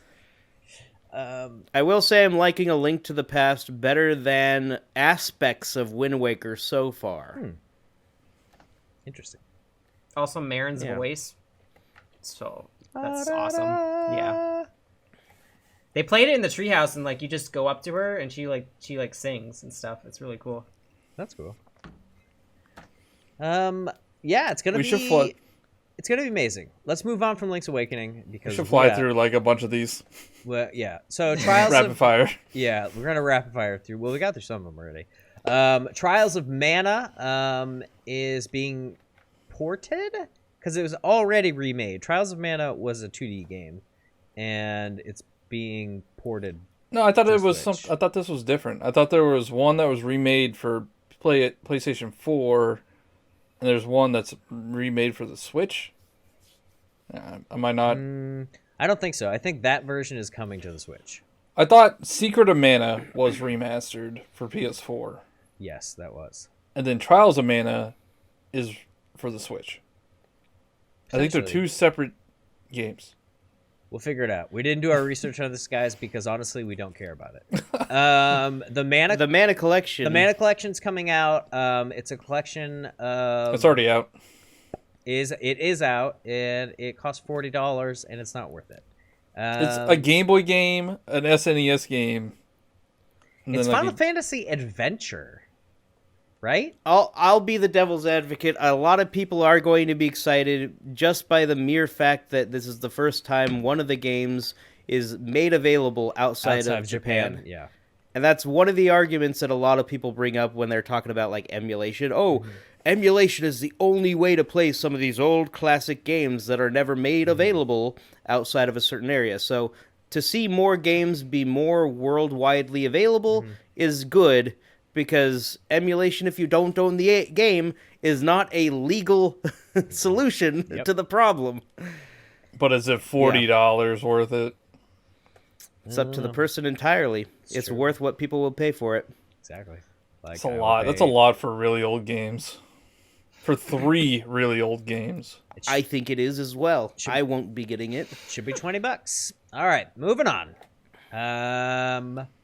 Let's bang out The Witcher 3 on Switch. It's cool that it's getting this AAA title on the Switch. The Witcher 3 is one of the greatest action RPGs of all time. That is just a fact. Check Metacritic or any review site. It is one of the best action RPGs ever made. However, this version is going to be severely graphically hindered. It is going to be in 720p in docked mode and in 540p in handheld. 540p? That's just stupid. What resolution is bother? That's like a little bit better. That's like 2 3DSs put together. Yeah. Standard television 480. is 640 by 480. It's 480p. How close to the TV do we have to be to see the difference on this one, Dan? Oh yeah, Dan. Sorry, we didn't last time, guys. We were gonna. You might as well just play on a CRT, to be honest. I know. It's gonna look like garbage. I already own it on the Xbox One X Scorpio Edition, and it's gonna look bad. It comes with all the DLC though, which is cool. Yeah, but like the game's long enough. I don't think I could even get through it looking at like 10 pixels of like Geralt. Yeah. Did they announce what do you think the price is going to be on this one? It's going to be 60 probably. Full. Guaranteed. It's a Switch game and it has all the DLC. So yeah, it's $60. I picked up the complete edition for PS4 for like $10. Yeah, that's the used game shop. This is called the Switch tax. Yeah, it's a Switch tax. Yeah. Major Switch tax on this one. Major. I want to pick it up just because I want to see what it looks like. Yeah, well, that's... and I buy everything, so it doesn't matter. Your prerogative, John. No one else. You are the demographic then. Yep. Okay, No More Heroes 3 was also announced. I watched a review because Travis Strikes Again is on sale right now. On the eShop, it's so bad. Don't buy it. Yeah, I know, and I watched a bunch of reviews about it, and they were like, "This game's garbage." So, a sequel to that game? It's not a sequel. Excited. No, it's not a sequel. What is it then? So there was No More Heroes 1 and 2 on the Wii, which were like action sword-based combat games. Then Travis Strikes Again was this top-down brawler, which was awful. Yeah. The No More Heroes 3 is going to go back to that sword-based action combat. So is it going to be cool? People really like that series. I don't. He was in his boxers, and then he like called down a Gundam suit. Like it looked cool. You use the bathroom to save the game, so take it with a grain. I don't know. The humor is not for me. Yeah. All right. Travis Touchdown. What a name. I'm Johnny Game Boy. I'm gonna move on to a couple other things. We're gonna guys, if you're trying to follow along on this thing, I'm just jumping all around. Contra, Rogue Corps, looked disgusting. It looked like a PS1 game and an N64 game and a Genesis game had a baby and pooped out that piece of crap. Yeah, it looks bad. It looks so bad. So bad and not fun. And if you buy it, unsub.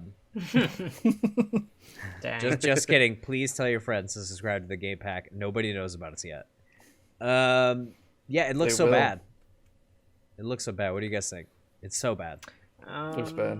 I mean, I saw it in the direct, but like I'm not really into Contra, so it kind of just blazed. It doesn't even look like a Contra game. No, it doesn't. Yeah, it doesn't. It doesn't. But speaking of Contra games, they did like immediately afterwards announce the Contra collection, which was it's a good collection of Contra games. Like those Contra games are good. And I think it's like $20 on the eShop. Yeah, there's a bunch of them too. I think there's like 6 or 7 games in there. So it's a pretty good value. That's a definite buy. It's a pretty good value, and those games are good. So don't buy Rogue Corps because that looks like trash and weird. And I don't understand who made it. Some people who had never seen Contra before. It's Konami, dude. It's like post video game making Konami. Yeah, when they make is slot machines now. Yeah. I'm actually kind of excited for the Contra collection, to be honest. Hey, well, it's out now. You can buy it right now. Do you want to talk? I said kind of excited. Do you want to talk more about it, Dan? Do you want to have the floor? I'll just say a quick word. I played it with friends growing up at their house. I never owned it myself, like the old classic Contra games, and it was a lot of fun. And I wouldn't mind delving into all of the games personally, and having it on the go on the Switch. Ooh, definitely. Those games are really hard, right? Looks like a good value. Oh yeah, yeah, they're definitely hard. You have to play them with the cheat code. Is that the first one that has the Konami code? Yeah. As far as I really hope they have online multiplayer. It had good co-op multiplayer on the original games. So if they bring online multiplayer, that'll be a lot of fun. Well, I'm probably going to buy it after we're done recording, so I'll let you know. Great. Nice. They're remaking Panzer Dragoon, which was it's a Saturn game, right? Dreamcast. Saturn? I think it was Dreamcast. Wasn't it Dreamcast? I feel like it was Saturn. I thought it was maybe Dreamcast. I don't know. Looked too good to be Saturn. I don't know. We'll say it in the live chat. It's not a Saturn game. Yeah. I no, don't if know. you ever It's saw like the original. It's like an on-rail shooter, right? Yeah, and you're on a dragon. You are a dragon, right? Yeah, I don't know. I never played it. People are excited about this. Yeah, it looks kind of cool. I don't know if it's for me because it's not a grid-based exploration game. But we'll see. I'll check out the reviews once it comes out because I've never played it, and I would like to try it. I like to try new things and expand my gaming palette. I think we need a salt meter for this episode. It's getting a little heated in here. I don't know. I think this is one of the greatest podcast episodes yet. I know. I'm having a blast right now. It's going to be 6 hours long, but I don't care. Enjoying a game and being excited for the series are two different things. Pokemon Sword and Shield. No, not yet. I got to go back. So let's talk about Daemon X Machina. They had a demo for that, if I'm not mistaken. Is that correct? Yeah, they had like one of those test demos. Yeah, like John, you played it, right? No, I downloaded it. I never played it. Dang, I was really hoping that you were going to carry us on this one. I heard that it's not that good, though. I heard that the mechs don't feel right. Like, it's too slow for a mech game. I played it. Oh, did you? Oh. Damn. Actually. Oh, my gosh. Go ahead. Yeah, it was really clunky movement, and I wouldn't pick it up. Okay. Yeah. Felt really weird. I like the idea of, like, mechs and Gundams and stuff like that. So, like, it's sort of appealing to me. But, like, I don't know. I gotta wait for the reviews on this one. It was really cool. confusing. Really? Like trying to figure out what the objective was. Mm-hmm. Well, it was very unclear. Hopefully that demo helped them see what the problems were, because that was the whole point. Yeah. Like, it was like a feedback demo. Mm-hmm. I didn't get feedback. Oh no. Oh no. Maybe you could send them an email. You could Hey, tweet Octopath Traveler did that, and that game turned out amazing. So yeah, it did. That really, truly did. Speaking of games that are weird actiony games, this one's by Platinum. We're going to talk about Astral Chain. We saw some more Astral Chain stuff. This, I was not excited the first time I saw footage for Astral Chain. When I saw this footage for Astral Chain, I was on board. Like, capturing those beastie demon guys, it looks like you can, like, switch it up based on how you want to do your playstyle. And it just seems like a really cool action game from Platinum. And Platinum is the company that makes Bayonetta. They know how to make a really good action game. So I think Astral Chain is going to be dope. I am excited. What did you guys think about the graphics, the gameplay? I wasn't that excited when I first saw it, and I'm still not kind of excited. I remain unexcited. I don't know. I might pick this up, like, if it's on sale, but, like, I'm not. It's gonna be on sale, like, real fast. Yeah, I'm not dying to play this game. If this is the one that I'm thinking of, it kind of reminded me of the idea of Pacific Rim, where two people kind of join together and function as one. Is that similar? Yeah, that's the chain.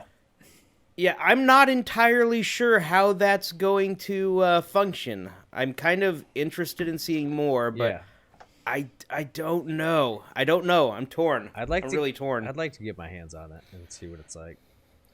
But yeah, sometimes those types of games can get repetitive, and that's the downside of those types of games.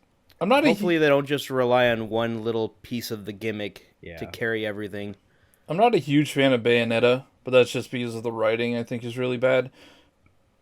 But the combat's fine. So if this could be Bayonetta combat with not awful writing, it seems like it's going to be very anime-esque. Which I'm not into that type of writing. But not like, I don't know, Bayonetta is just over the top, like and very over the top, very sensual. Yeah.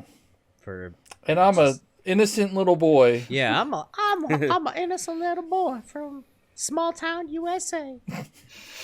All right, well, anybody else have anything to say about Astral Sin? I think we're all sort of torn on Astral Chain. You merged them together. Sorry. I'm about to get into something else, obviously. Astral Chain. We're good? Ready to move on? Good. All right, so now I want to talk about Empire of Sin. Isn't that how they did it? Pretty much, yeah. Spot on. You got a copyright claim already. Oh, no! Thanks, Phil. So Empire of Sin is like a top-down gangster game. And it looks kind of cool, but, like, not very, I don't know. It looks okay. Yeah. I get it. Like, that era of, like, gangster stuff is, like, cool, but the graphics, like, weren't that good. I don't know. It felt like an old game ported, but it's a new, like, I don't know. And it's not a new game, but it looks like a game from, like, an older generation. Yeah, it was the same thing with that Contra Rogue Corpse game. It's like, what are these games that, like, just have bad, weird graphics? Cost them $10 to make it, you know? Commander Keen. Oh gosh, I don't want to talk about that anymore. Okay, so now what other series from the past can we spoil? We need to rewind because I skipped two big games. And let's jump into Fire Emblem Three Houses. The big news that they announced for Fire Emblem Three Houses is that it seems like it takes place in two different eras or timelines. There's like the school time, and then there's the like reunion. Then there's like the reunion wartime where they have to like come together and fight this war. So I don't know if you play those. I think you play those two timelines in tandem, and the decisions you make in one in like the past affect what happens in the future, which is, you know, usually how games work. But you know what I mean. Like you could do. There's multiple choices that you could make. So I thought that was an interesting take. That's not something they've done in Fire Emblem, to my knowledge. I've only played the more recent ones. I didn't play at length the ones that obviously weren't in America or like the GameCube and Wii ones. GameCube, Wii. Well, I've played the Wii one. I haven't played. There was like a DS one I have that I haven't played very much of. I think that's the one, the first remake of like one of the original games. As I think Martha's in it.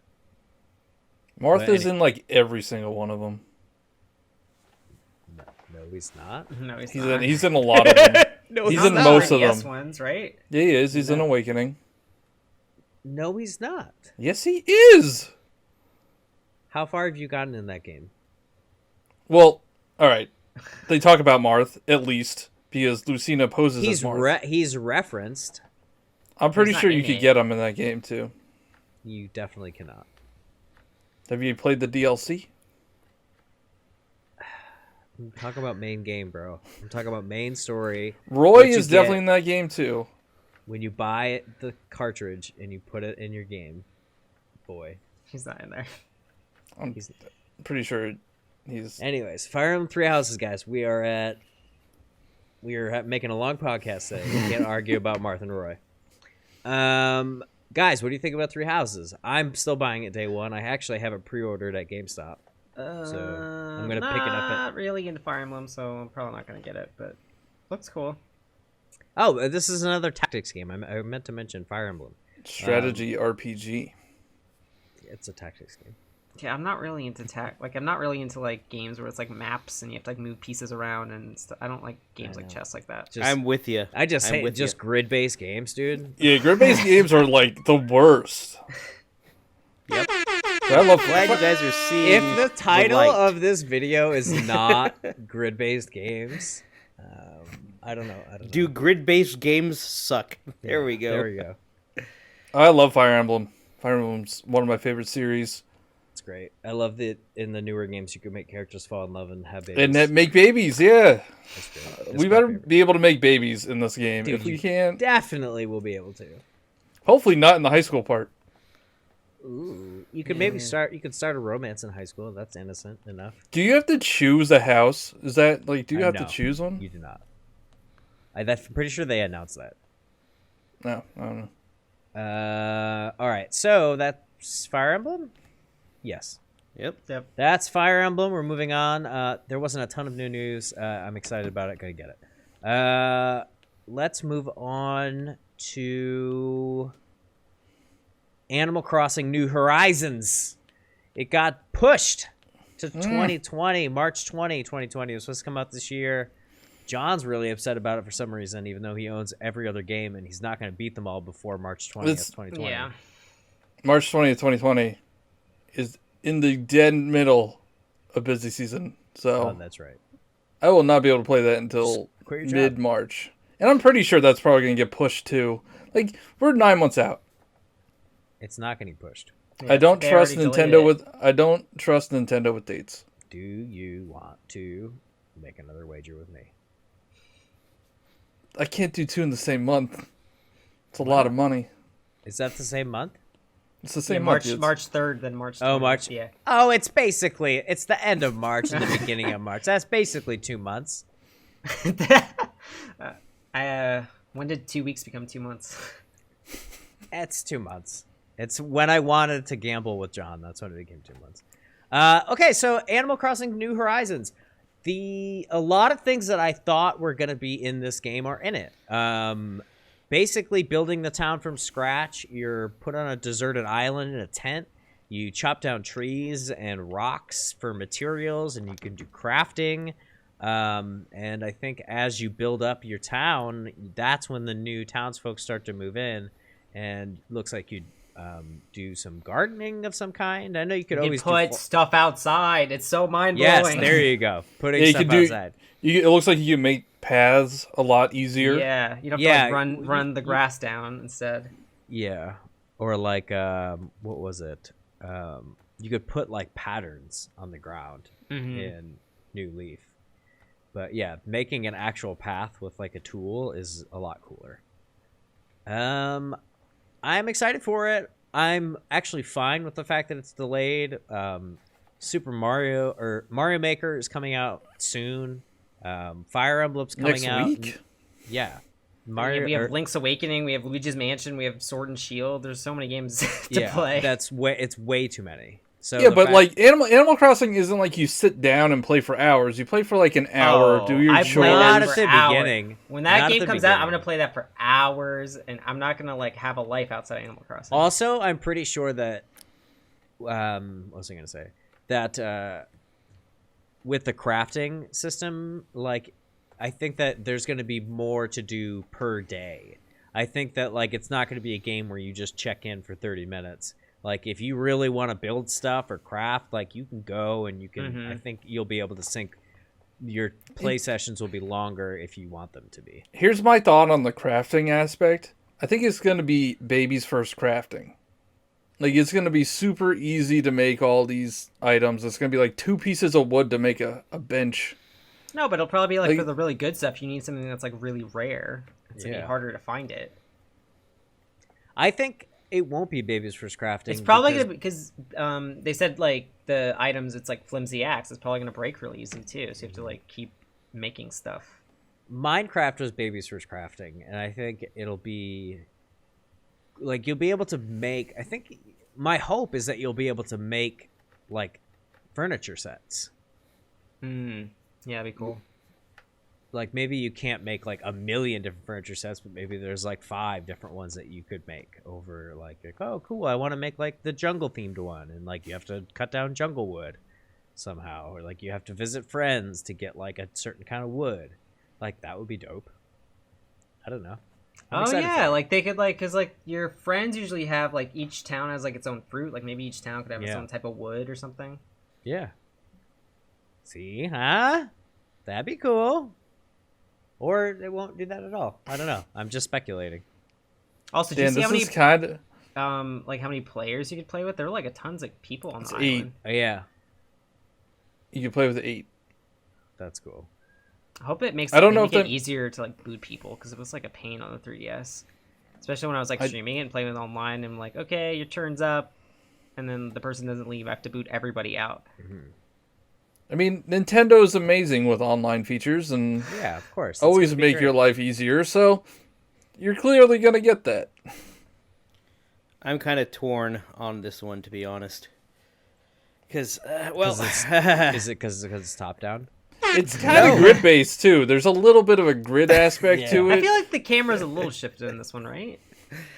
You know, I played Wild World back in the day. Okay.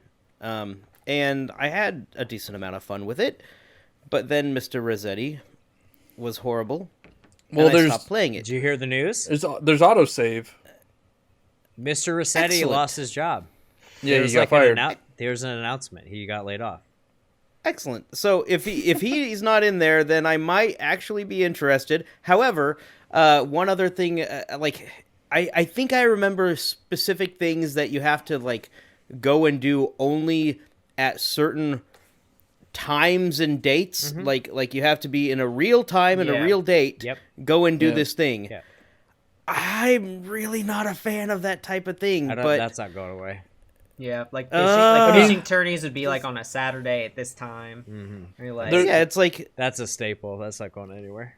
But they might have something like but I'm busy. I'll never do this thing because I'm busy. You're always this going to be time busy of day on a shifting Saturday every month. Maybe I have to wait for an entire stinking week to try again. That seems just lame. Well, I don't know. There's other things for you to do. It's to make the world feel more real and alive. It's supposed to be like, if you're not there, it should feel like the world still exists. Yeah. Like, that's like the I want to get into it. It's like the world doesn't wait for you. It's like just an existing world. I had a lot of fun with the pieces of it, but those other things just completely killed it for me. So I'm really hesitant about this. There would be some years, like I would just like pull out my 3DS when it was like on New Year's or something, and like even though I'm like busy at like New Year's, whatever, like you'd play the game and then like they'd have like the fireworks going off in the game, so it was kind of cool. I hope they get rid of the weeds. They won't. They'll have like the ordinances again. I like how you can like dig up a tree and like keep it. Like it's not like you can just replant pick it up and move it. Yeah, that's realistic. Carry a tree around in your pocket. Are you gonna have to bring up realism right now? Well, you were just talking about how they wanted to make the world feel more real and alive. But you could put a tree in your pocket. Yes. So why can't you have fishing contests more than once a week? Also, that vaulting stick is awesome. I like lost. Yeah, that was really cool, and also it reminded me of Star Wars. When Luke... I think video games should sacrifice some of the realism for ease of use. Putting a tree in a pocket, I've got no problem with that. Not having to be at a specific place at a specific date and time in the real world, I'm all for that. Get rid of the things that, when the realism compromises the gameplay, get rid of it. If only the game could be with you at all times. Just be like, sorry guys, I gotta do this bug catching contest. If only they're away. Seriously. Let me pause the wedding for a second. Hang on, guys. Yeah, you guys. Let me just change the date and time of my Switch and hope it works. That's how you get weeds. Time travel. Oh boy. There's no cloud saves. Final thoughts on Animal Crossing New Horizons? Super hyped. It's okay that it's delayed. I'll wait. I wish I could be excited for it. Change the date just for me, please. I have the same thoughts as Cam. Very excited. Don't care about the date. I'm glad it's delayed. I feel bad for John though, because he actually probably won't be able to play it until and Cam's like, I'm only gonna play Animal Crossing forever. Well, and I'm gonna be like, I got a flimsy axe.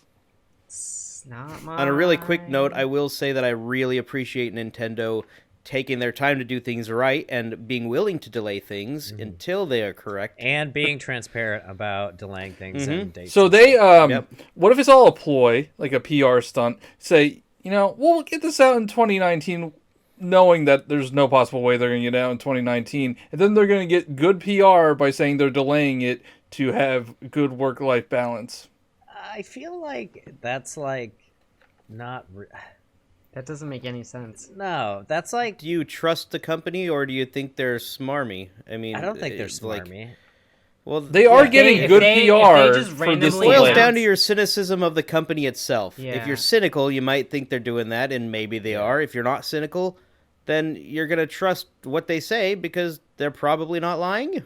So either way, it's more of the person instead of the company. I can't even think of any instances where like game companies been like, oh, we're releasing it earlier than when we said.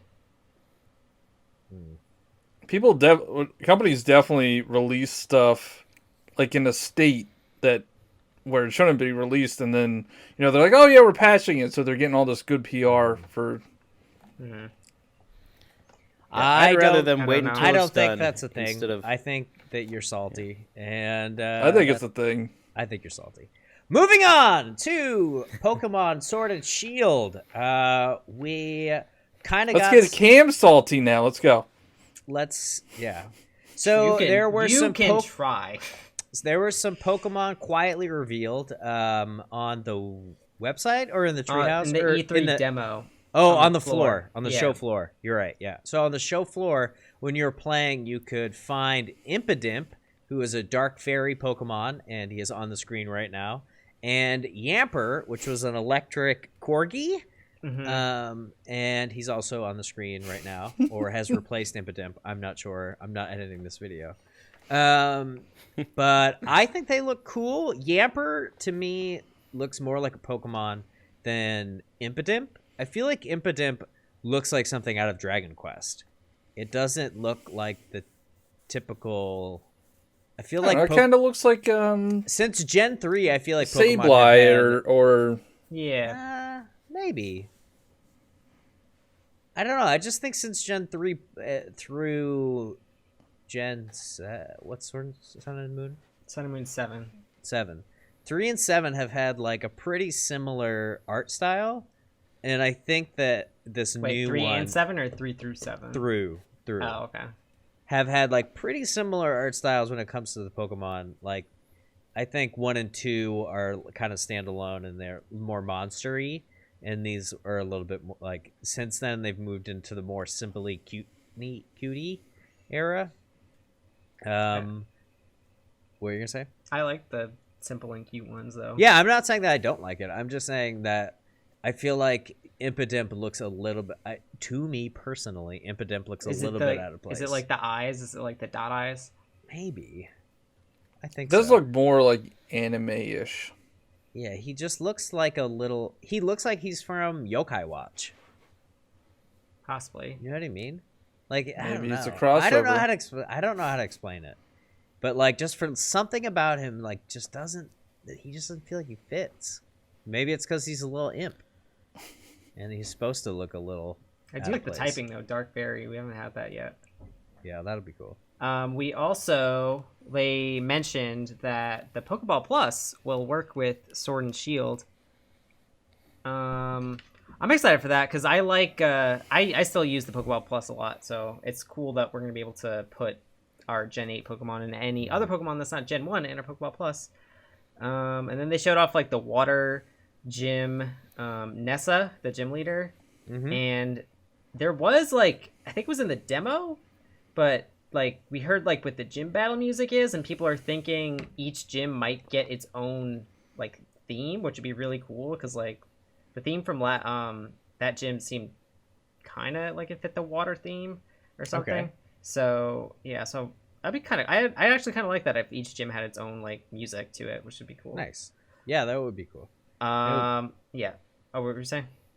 I was just gonna say it kind of would fit the thing as like these gyms are like huge things to the community, like each like town or wherever they are. So it would make sense for them to have their own epic song to go along with like their stadium. That would make sense to me. So that's pretty much it as far as things that they announced that were new. One other thing we need to talk about that they announced, and I don't think that we don't have much time to go back and forth about it, but there is some controversy. Some of us stand on one side of the fence, some of us stand on the other side of the fence, and that is that at launch, Pokemon Sword and Shield, you will not be able to bring Pokemon from other games that are not already in the Galar region Pokedex. And that turns the game from gotta catch them all to gotta catch some of them. Let me just say, for the first few months, you wouldn't be able to do that anyway because Pokemon Home won't even be out. Okay, but then what? And then I feel like there are a lot of Pokemon that people don't use. So I feel like I don't think that's the point, they thought that, like, why are we putting all this effort into these Pokemon that people are not going to use, like, right away? Because the game will be new for a while, and people will want to use all the new Pokemon and whatever Pokemon that they decide to put in Sword and Shield. And I think they're going to put, like, a buttload of them, probably around, like, 500 of them. And this is just like a stepping stone, just because we're switching to Switch. So either they're going to put it out in patches, or by the time we get Diamond and Pearl remakes, whatever's not in Sword and Shield will probably be in those games. And since all the data will be created by that point, those games will have all the Pokemon. But you can never go back. Like yeah, X at and that Y, point, they could patch it. No, but they didn't. Well, because it was a 3DS game. So, you have the 3DS is connected to the internet. They've set a precedent for not doing that.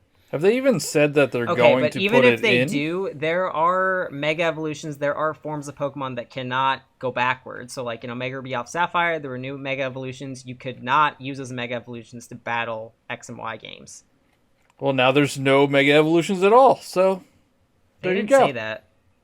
Yeah, they did. They said there's no Mega Evolutions or No, they said it's replacing Mega Evolutions. That's the new thing. I don't think they meant like we're killing Mega Evolutions. There are no Mega Evolutions of the game.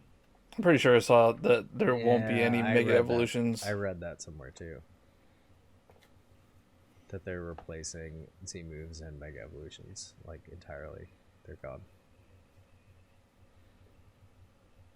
TBD. I'm not reading it like as that. So, well, somebody is trying to view the glass as half full when it's actually other only people looking at me full. Thinking it's like, oh, shut up. No, you're like, the glass is like overflowing. It's wonderful. And I'm like, bro, they didn't even serve you. Why am I gonna go and cry because all the Pokemon aren't in the game? Because that's the point. That's the point of the game to some people. To catch them all. Yeah, but you weren't gonna catch them anyway. You were gonna transfer them. You own them already. Why do you need to have them immediately in this game? Where are you gonna have a living Dex a year after Sword and Shield come out? Probably, yeah. Not me, but other people would. I mean, I don't get the hate. I don't get the pointless like. So all of this time that you've spent shiny hunting and they're safe. They're in my games. I can put them in Pokemon Home and they'll come out. Like they can go in my Switch game when Diamond and Pearl remakes come out. I'm not sweating it. I don't. You're talking like this is like a known Shield. Fact. It might not happen. You're speculating. The known facts are they're not coming. But it's gonna be like Gen 6. X and Y had a lot of Pokemon, like 400, and then Omega Ruby Alpha Sapphire filled out the rest of the decks. So between those 4 games, X, Y, Omega Ruby Alpha Sapphire, you could catch every single Pokemon, basically. Catch. That's for catching. I don't know. I feel like it's good to criticize companies for doing stuff that but I don't should think upset it's the player base. Like, I don't they've think had a national dex. It's not a choice that they're like, oh, let's make it easy. Like it was a limitation. I was actually reading an interview saying they worked really hard and they had a lot of trouble just trying to get all the Pokemon into Sun and Moon. Then delay the game. But you can't delay the game because it crashes delay everything. You can't. If you're okay with delays, you can't delay the anime. You can't delay the trading card game. Like everything gets affected. You can't. It's a whole franchise. It's not just the game. Also, yeah, but why can't you launch the anime and the card game ahead of time? Because there are contracts with other companies to get this stuff out. So as a new person outside looking in, is each new game capable of using every single Pokemon from every single previous game? Yeah. So it kind of sounds like they've worked themselves into a corner, to be honest. That's what happened. They got rid of the national so many decks. more and more and more. Yeah, eventually, like 20 years down the road from now, they're gonna have to like design for like 5,000 more Pokemon to be part of the new. They said counting all forms of Pokemon, we're over 1,000 Pokemon. Yeah, no wonder it's a lot of work. It's just going to get more and more and more work intensive. If they don't figure out a way to handle it, then it's going to be tough to be able to live up to that indefinitely. They should have just burned it all to the ground and just came out with Pokemon 2. Nice. I'm down with that. And not had any old Pokemon and just started from scratch. And I feel like if people freaked out about that, they would be like, well, at least we're like doing something new on the Switch. Like it's a new take. And they could have made the battles like not turn-based anymore or like done something more revolutionary. Like, I just want to say, like, I am upset. Like, I want all the Pokemon in the game, but this is probably going to be one of the best Pokemon games ever. And I'm not going to let the fact that all the Pokemon aren't in it going to make me be upset about it. So that's why I'm taking a stance. Yeah, I'm with you, Cam. It sounds like a huge undertaking that they can't possibly... Like, they're going to have to spend years trying to get thousands? How many Pokemon are in existence? Well, we'll probably be around like 900, but like a few Pokemon have like a few forms, so like when you count all the forms, it's like over 1,000. Yeah, and they have to like program every single individual one to function as it should. But still, it's not. It's also like it's not. How many players are in Smash Ultimate? Like 75. 75. Yeah. Are the move sets in Pokemon comparable to the move sets in Ultimate? It's probably even more because there's each I don't even know. Well, then no wonder it's taking forever. No wonder. Well, like each each Pokemon has like a set of animations. Like they'll have like I guess like a play animation, or like they'll have a physical attack animation, like an animation when they get hit, or like a special attack animation. So yeah, those are lots of them. Yeah, so I mean, Smash Ultimate has like this many characters with this many moveset, and Pokemon has like tenfold of the character amounts and more movesets for each character. Yeah, but the animations for Pokemon are just like, I'm gonna wiggle my head a little bit. They're out of this world, man. Yeah, but it's like you have to it's a multiplying factor. So like if each one has like 4 or 5, like you're doing 4 or 5 times like 1,000 kind of thing. It's not like I think they should have scratched it and then made the Pokemon like actually be able to interact with each other in real time and like fight each other like in the anime, instead of just like you're out here in like 2070. It sounds like the concept is getting too unwieldy for Nintendo to be able to handle, to be honest. It's been 20 years and they still do the same animations. There are like a few new ones. A few. It's been 20 years. Well, no, like each. But, have you seen God of War? Have you seen God of War? How many Kratoses are there? There's one. The Kratos, one. But the world was pretty fantastic. Yeah, I can't see this going on indefinitely. A pail can only hold so much sand. You get what I'm saying? I think it's gonna. They're gonna put a lot of Pokemon. Why in do this you game. have sand in a pail? Because you're at it the would be beach. water. I thought it was going to be a pail could only hold so much water. I feel like the concept is catching up to them a little bit. You know, pail can only hold so many Pokemon. It's not like they're doing like a Sun and Moon thing where like it's like only you can only catch 300 and then that's it. Like they're not putting all the Pokemon in the game, so yeah, they're gonna put a lot of Pokemon for you to catch. What if you can only catch like 200? The thing is, it's all speculation on how many Pokemon are actually in the game. There's already confirmed like 140 like returning ones, and that's not even including the new ones. And there's gonna be more. What if there's only like 200 total? Yeah, or like 70 new ones. Yeah. You guys are so pessimistic. I'm not that pessimistic. I just think in this particular instance, I feel like there's like diehard fans who are like, it's okay, I understand the restrictions, like, oh my gosh, like, but like then there's people who are like, yeah, but like we live in the future and it's a business and it's a game franchise that they need to like put like more resources into. If they don't have the resources, put more money into it. It's one of the biggest franchises in the world. Put more money into it and modernize it. Have you played Red Dead Redemption? Have I? That has a lot of animations. We're also talking about the company that just moved off of the 3DS and they're making like traditional console games now, not a studio like that's making Red Dead. Maybe we need to rethink who's making the game. Or give them more time by like delaying stuff. If you're okay with delaying games. I don't know if they could have delayed this because they upset a lot of people with Let's Go and they were waiting for the new game. They sold 12 million units. Like that's the thing. Everybody's going to buy these games anyway. Didn't buy it and didn't want it, and they wanted like the successor to Sun and Moon or X and Y. They don't promise a date you can't hit. What? So they're just going to say, "Oh, it's coming out 2018. Let's go," and then you're not going to see the new game till 2020. Yeah, that would be 3 years between like the main like Sun Moon games between Sword and Shield. I mean, if there is a lot of hate going around with the animations and some of the like I saw a tree. Like somebody's been sharing a picture of a tree, and it looks awful and out of place. So I think they should have had more time in the oven. Can't be delayed. It's a whole franchise, not just one game. You can delay anything. They need to rethink their strategy then, because they can't release. Yeah, but you are just upset at the game. There are other people who are into Pokemon who don't even play the games.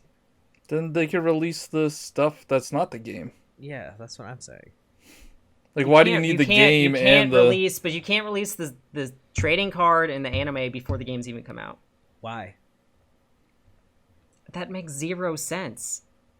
People would be like, the anime's out, I'm watching it, I know what's happening with the gym leaders and all that stuff. That doesn't make any sense. You can't. It's one franchise. Did Detective Pikachu follow the game pretty well? No, it was like its own thing, kind of. It used the same characters, but it was its own story. Could it be similar to that, where it's different enough? I feel like I'm talking to a wall now. I don't know. I'm an outsider looking in. I don't know these not answers. you. That's why I'm asking. All I'm saying is that I've seen the Pokemon anime season 1, and Brock and Misty follow Ash around, and they do a bunch of stuff together. That does the not anime happen in has the game. nothing to do with the game. That doesn't happen in the game. And I watched I forget which one it was, but another one where he's like hanging out with like a bunch of different characters, which he does not do. Like they're just like gym leaders. It's just and stuff. one. They want it to be like one concerted action. It's like sword and shield. Like has to go together. Why do we have to break it up like that? That makes no sense. Well, we'll wait until it actually comes out to see if it is any good. Because this is all speculation. We don't know if it's going to be good or bad. It's going to be amazing. It's going to be a 3DS game on the Switch. Exactly. I think that I agree with Phil. I think it looks like a 3DS game on the Switch. Because I think it's going to feel a lot like Let's Go, except with the catching mechanic is back. Anyways, now that we're all happy, let's move on and talk about the Breath of the Wild sequel. That was the final announcement at the Nintendo Direct. Dan, I know, really was like, I hate it. I don't. I'm so excited for this game. So sick of grid-based games. He's like, if there's a grid in this game. All right. It's a direct sequel to my favorite game of all time. I'm so happy to get this game. Has anyone done any further research into or seen any videos of breakdowns and theories or anything like that? Yeah, I watched breakdowns. Oh, yes. So... I saw a lot of weird pictures of Ganon getting rehydrated, if that counts. Nope. Dan, why don't you take the floor? Because we ripped on you a lot during the other Zelda one, so why don't you spread your wings and fly? Okay, some of the breakdowns I've seen cover that the character is unknown, that is the withered away skeletal remains, essentially, the mummy. Of Ganon. It may be Ganon, it may be Demise. That has been surmised by some people. He has a Gerudo thing. And he also has fangs. Yeah, I noticed that too. Ganondorf doesn't have fangs, but Demise does. Yeah, and looks very similar to Ganondorf, but with fangs. So that is a potential possibility. Another thing, I watched a really interesting breakdown that took a look at like the Breath of the Wild, like the history that is presented within Breath of the Wild of what happened with the Great Calamity and the hero of Hyrule and defeating all of this, and they made some interesting points that what we may have assumed of Breath of the Wild based on those prophecies may not be what we actually lived out and experienced in Breath of the Wild. It may be referring to what comes in the next game. And it may not actually be...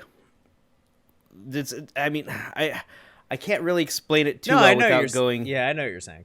That like it could be referencing different things, different prophecies that are going to that, come. Like, weren't exactly the prophecies that they talked about. Like maybe as a player we thought we like did all that stuff in Breath of the Wild, but really it was building towards what happens in this next game. Absolutely, and it very well could be, because my wife was saying she read an article from Nintendo. I think Aonuma was saying that the reason they wanted to make a sequel was because when they were developing Breath of the Wild, they had so many ideas with the stories, and originally they were thinking they could release it as DLC, but then it just would be DLC on top of DLC on top of DLC, and the game would become unwieldy in size. So they're making a sequel. So it's very conceivable that they had all these things planned from the production of Breath of the Wild to include the sequel and potentially beyond, and have all these things kind of tie in within the game. And with that in mind, that's really cool world building across multiple games, and I'm really, really excited to see where they go with this, and have it be one cohesive set. Even if it's the same map, they could do a lot of cool stuff with it. They really could. I think they're definitely changing the map up, because you see the castle lifting up into the sky, like, right off the bat. I think that's going to cause a big, like, earthquake, or like what they did in World of Warcraft when they had the Cataclysm, and they basically had like the world explode so that they could like redo all the assets and move things around and like create new things for the players to experience. I feel like there's going to be that going up into the air is going to be some cataclysmic event where the overworld change. It's like the same, but like it changes enough. You're like, oh wow, this is what happened to Death Mountain because of that. Like, oh my gosh, it's gonna be crazy. Or like, oh my gosh, like Zora Land has dried up. Like the same layout, but like aesthetically different. Yeah, and like new problems will arise that you'll have to solve because of what has happened. Yeah, they very well could. The level of detail that went into this trailer is astounding, and the references I've seen people come up with to Breath of the Wild itself, I mean, it's so amazing. It's so detailed and so nuanced. Like Nintendo knows exactly what they're doing, and it's really, really good to see. They didn't show anything that they didn't want to show. Every single frame of that trailer was intentional. Yeah. I was watching a breakdown, and like the swirlies at like the beginning were like spelling something in the Gerudo language. So that was cool. Yeah, one breakdown I saw, like from just a couple of frames that flash by, Link's hand is glowing, and they referenced it to the image of the hero. Yes, the image of the hero on the fabric. The hand is like looks like it's glowing in the same color. It's reacting to another Triforce. And yeah, it's like that, and like the power of the sword has been depleted and regenerates and needs power. Yeah, there's so much stuff. Oh man, there's so much stuff. Yeah, I think for sure one of the main quests is going to be making the Master Sword whole again. Yeah, I'm really interested to see how that ties in with the Trial of the Sword, because the Trial of the Sword kind of bills itself as regaining a lot of the power of the Master Sword, but it still runs out of energy and comes back. So even that's not the full extent of things. I mean, when you see the Master Sword before you pull it, it's like broken. Yeah. It's got chips in it, and like sure you lift it and like it regains some power, but like it's not the thing that banishes evil. Or no, I thought when you pull it, it's like all normal. Like when you get it, when you see it in the memory, it's all beat up and stuff. Because like when years have passed. I think that it was put in the slot to heal itself. Yeah. Like by the time you pull it, it looks healed. Oh, it does. Yeah. Okay. Yeah. But not all the way. Yeah. I didn't see anything about this demise stuff. I was under the impression it was Ganondorf. So I'm interested to look up some of these other fan theories. But also at the same time, I wouldn't be opposed to going dark and waiting. That's true. Because I was because when I watched it, I thought it was Ganondorf, but then I was like talking to people in my Discord, and I was like, oh, it's Ganondorf, right? And they were like, So like they weren't really thinking it was Ganondorf. Yeah. So I might go dark because, like, honestly, like, Breath of the Wild is one of my favorite games of all time. And, like, I don't want to spoil myself or be like some really cool twist or story element that they've been building for 4 or 5 years. I, like, saw in a YouTube video. Like, it's going to really ruin the moment. That's true. So, I don't know. Yeah. I might. Another cool piece was that, like, they mentioned... It's very interesting that you don't actually need the Master Sword to complete any of the final bosses or complete the story in Breath of the Wild, so that definitely could be a part of it. Yes. John, you haven't said much? Still here? No, I just... it was a 30-second teaser trailer. I can't get like how could you be like I get it. All right, so this? I'm excited. I'm excited for Breath of the Wild 2. It's not coming out for like 3 years. No, it doesn't have enough grids. I'm not interested. There's like you're overanalyzing if it was 3 years out. You're overanalyzing everything. Like it's until I see a full trailer with like gameplay. That's when I'll know it's real and it's coming. That's when it's like a few months out. The gameplay is going to be a lot like the first one, pal. Yeah. I'm excited for Breath of the Wild, but I don't know. It's like it's a 30-second teaser trailer. I can't like. Yeah, but you didn't know it was coming. Are you excited? We all knew it was coming. We all knew. We all knew a Zelda game was coming, and nobody knew. Some people speculated. We all knew that you're not going to spend that much time in that engine, make one of the greatest games ever made, and not do it again. There's no way anybody was like, "Oh my god!" It's official, but it's also like it's official. That's exciting. Yeah, it's also like I don't know, maybe you thought, but like you didn't know when it was coming. I don't know. I just don't. It's exciting that there's another Breath of the Wild coming out, but it's not going to be for a while, and it's at least 2 years out.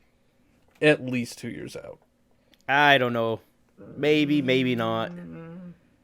I don't know if I'd say definitely 2 years out or not. I'm not making a wager though. It will be on the show floor at E3 next year. And it'll be their main game. Animal Crossing was on the show floor this year, and it's not coming out. Animal Crossing was not a direct sequel to something from the same engine. No, are we just going to do the same things in this one? Like, the way you make it sound is like you're going to change up the map a little bit, but you're just going to do the same thing. Like, no, I'm imagining that temples will come out of the ground. Like, that's my thought, is that they're going to bring temples back. There are so many possibilities of things they can do. Going forward, all of the games that are like Breath of the Wild will stay like Breath of the Wild, and all of the top based. Yeah, and all of the top-down games or 2D games will be like dungeon games going forward. This only remains to be seen. Does anybody have any final thoughts or perhaps negative remarks to say about any Nintendo or any of E3 in general? I'm going to bring it to a close here. We are coming up on the 2.5 hour mark for the episode 7. So I gotta end it here. Anybody have any final words? I'm sick of CGI trailers. Nintendo 1E3. Yep, Nintendo 1E3. I agree. They do every year. I think they're the best. Except for the Wii U years. Kind of dark. John, anything else negative to say before we go? I'm sick of CGI trailers, man. I just want to see actual gameplay. All right. Well, guys, thank you so much for watching. This was a behemoth of an episode, and if you guys watched the whole thing, I am your biggest fan. Thank you so much. I really appreciate it, and I know Dan, John, and Camilo also appreciate it. A link to our Discord is in the description. as well as links to our individual channels and our social medias and or websites or whatever. Please check out our new series. We are uploading new series to the channel. In addition to the podcast, we have 3 episodes as of the taping of this podcast. Of the first 15, we have Katana Zero, we have Cadence of Hyrule, and we have Persona Q that were made with care, and you should definitely check them out. I think all 3 of them are amazing, and we're having more content coming out soon. Don't forget to hit that bell, guys, so that you know when we go live, because YouTube will not tell you. They just won't. And yeah, follow us on social media and Discord so that you get the announcements as well. And that's it. That's all we have to say. That's the end of this massive episode. Thanks again for watching, guys. Take care. Bye. Bye. Bye-bye.